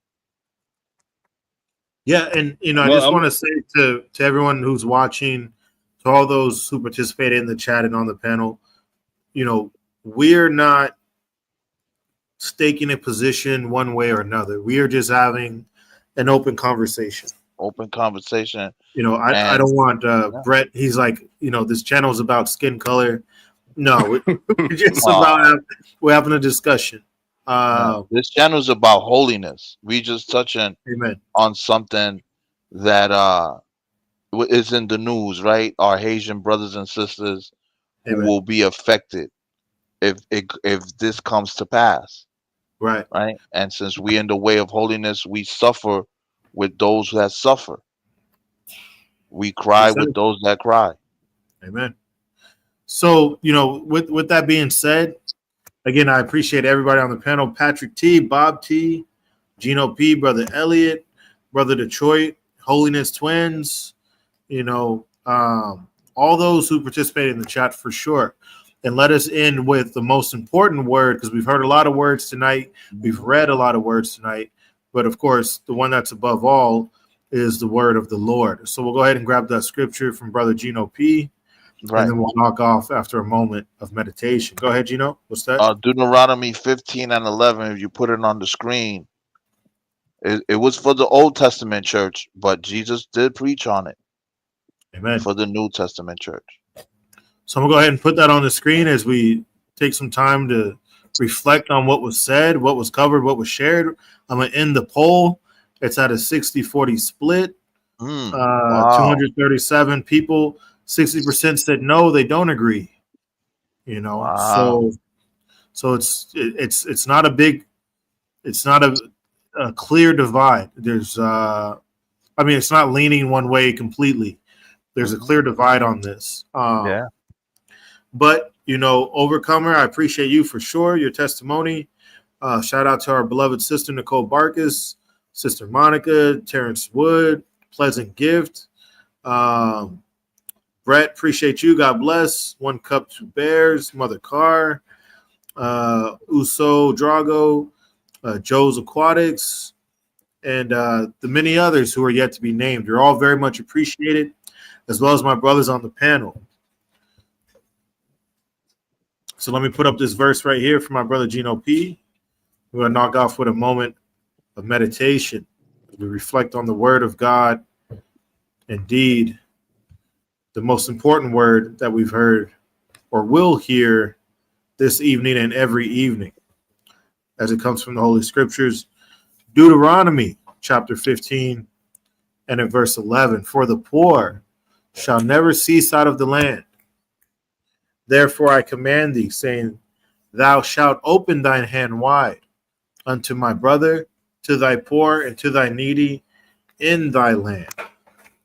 And to that I will say amen. Brothers and sisters, you're all very much loved and appreciated. Henry said, if I'm appreciated, say my name. There you go. God bless you as well, Henry. Yeah, that's my brother's name, Henry. Amen. And so I'm sorry, the chat be wilding out, man. Oh man, chat is jumping. I'm glad all 280 you voted, and I'm glad that we are here to talk about things that are in the news. Also we later on tonight, y'all 280 could come on back, and we're gonna talk about and present you the man of God, Pastor Gino Jennings, the apostle of the Almighty God. Amen. Hey, so TNT, before you knock off, you got a show tonight? Lord willing, we will be back in a couple of hours. Yes, sir. Okay. Okay. It was one more thing I needed to ask you about. I didn't. I was supposed to get a call from the TOJ ministers about the 93-day challenge, doing that weekly show on going over the 70 scriptures. If they willing to do it, will you let them do it on your show? Because I still ain't hear from Ham or Jeremy or. Well, I Yes. know Tony don't want to do it. Yeah, that's no problem. But yeah, but it's what they proposing is 70-minute show, 10 minutes for the 10, because it's 70 scriptures, 70 chapters. Yes, sir. So they'll do a 70-minute show, go 10 minutes on each 10 scriptures, then ask the questions. They were supposed to call me Friday, but I didn't get that call, so I'm gonna check on it Monday. That's no problem. We always welcome the Holy Scriptures to be read. We always welcome ministers of the truth of God here. Yes, sir. Well, no, they're not going to read the scriptures. You're going to read the scriptures. They're going to do no a problem. presentation on what you read. Right. That's no problem. So every week. Okay, I just want to make sure you understood. Yes, sir. Yeah, no, they're not reading scripture. They're going to do a presentation. All right. Shout out to my brother JD. God bless you, bro. We about to knock off in a minute here, JD. Peace and blessings, everybody. How's everybody doing? Doing good, brother. Having a good conversation. Oh, What's going on, brother? I see two nothing, JDs for man. some reason. Two of you, man? Yeah. Oh, I don't know, because Double the trouble, my friend. Double the trouble. No, I heard something that's saying that neo-Nazi is the most dangerous thing in this country. I believe it's drug addiction. Easily. Might be both. Drug addicted Nazis kills more people than Nazis with ease. Drug addiction affects people's families far more than neo-Nazis on a larger scale. You look at a drug addict, and it's like death walking, and it destroys families and children and things like that at a larger clip. Hands down. No maybe so about it. And then we could also tackle the black on black crime. That's an epidemic. That's another one that's extremely high. Yep. People don't ever I want to talk make about sure that I'm here at for all. that show. Nobody talks about black on black I want to make sure crime. I'm here for that. Nobody talks Just about I want to make sure I'm brother. here for that. I know you got something to say about it. Yes, sir. We'll be back, brothers. So that, and Patrick, I'm not going to do no 93-day challenge because you read the scriptures line upon line, precept upon precept, here a little and there a little, and you be patient. Jeremy, it wasn't. It's not you. It's the ministers of the TOJ. Well, you said my name, saying I don't know if Ham Jeremy will do it. I'm just telling you. Yeah, no, it's I the appreciate ministers of the TOJ that was coming on the show. It's TOG, not you. TOJ. Not TOJ. TOG. Yeah. Much Yeah, different. don't do TOJ. That's there's no TOJ. Lord.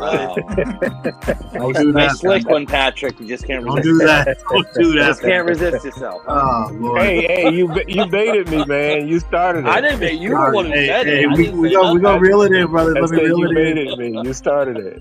God bless y'all, man. I appreciate y'all as always. Wonderful episode, wonderful conversation, man. We'll be back for sure. All right, brother TNT. Peace, brothers and All right, sisters. brother. Take care, TNT, y'all. Lord willing, I'll be there. All right, brother. Amen. Appreciate you, JD. All right, peace be, All right, brothers. brothers. Thanks for welcoming me in, y'all. Yes, sir. God bless you and your family, Detroit.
Once again, thank you for joining us on Holiness After Hours, where all are welcome, all are loved, and all are prayed for.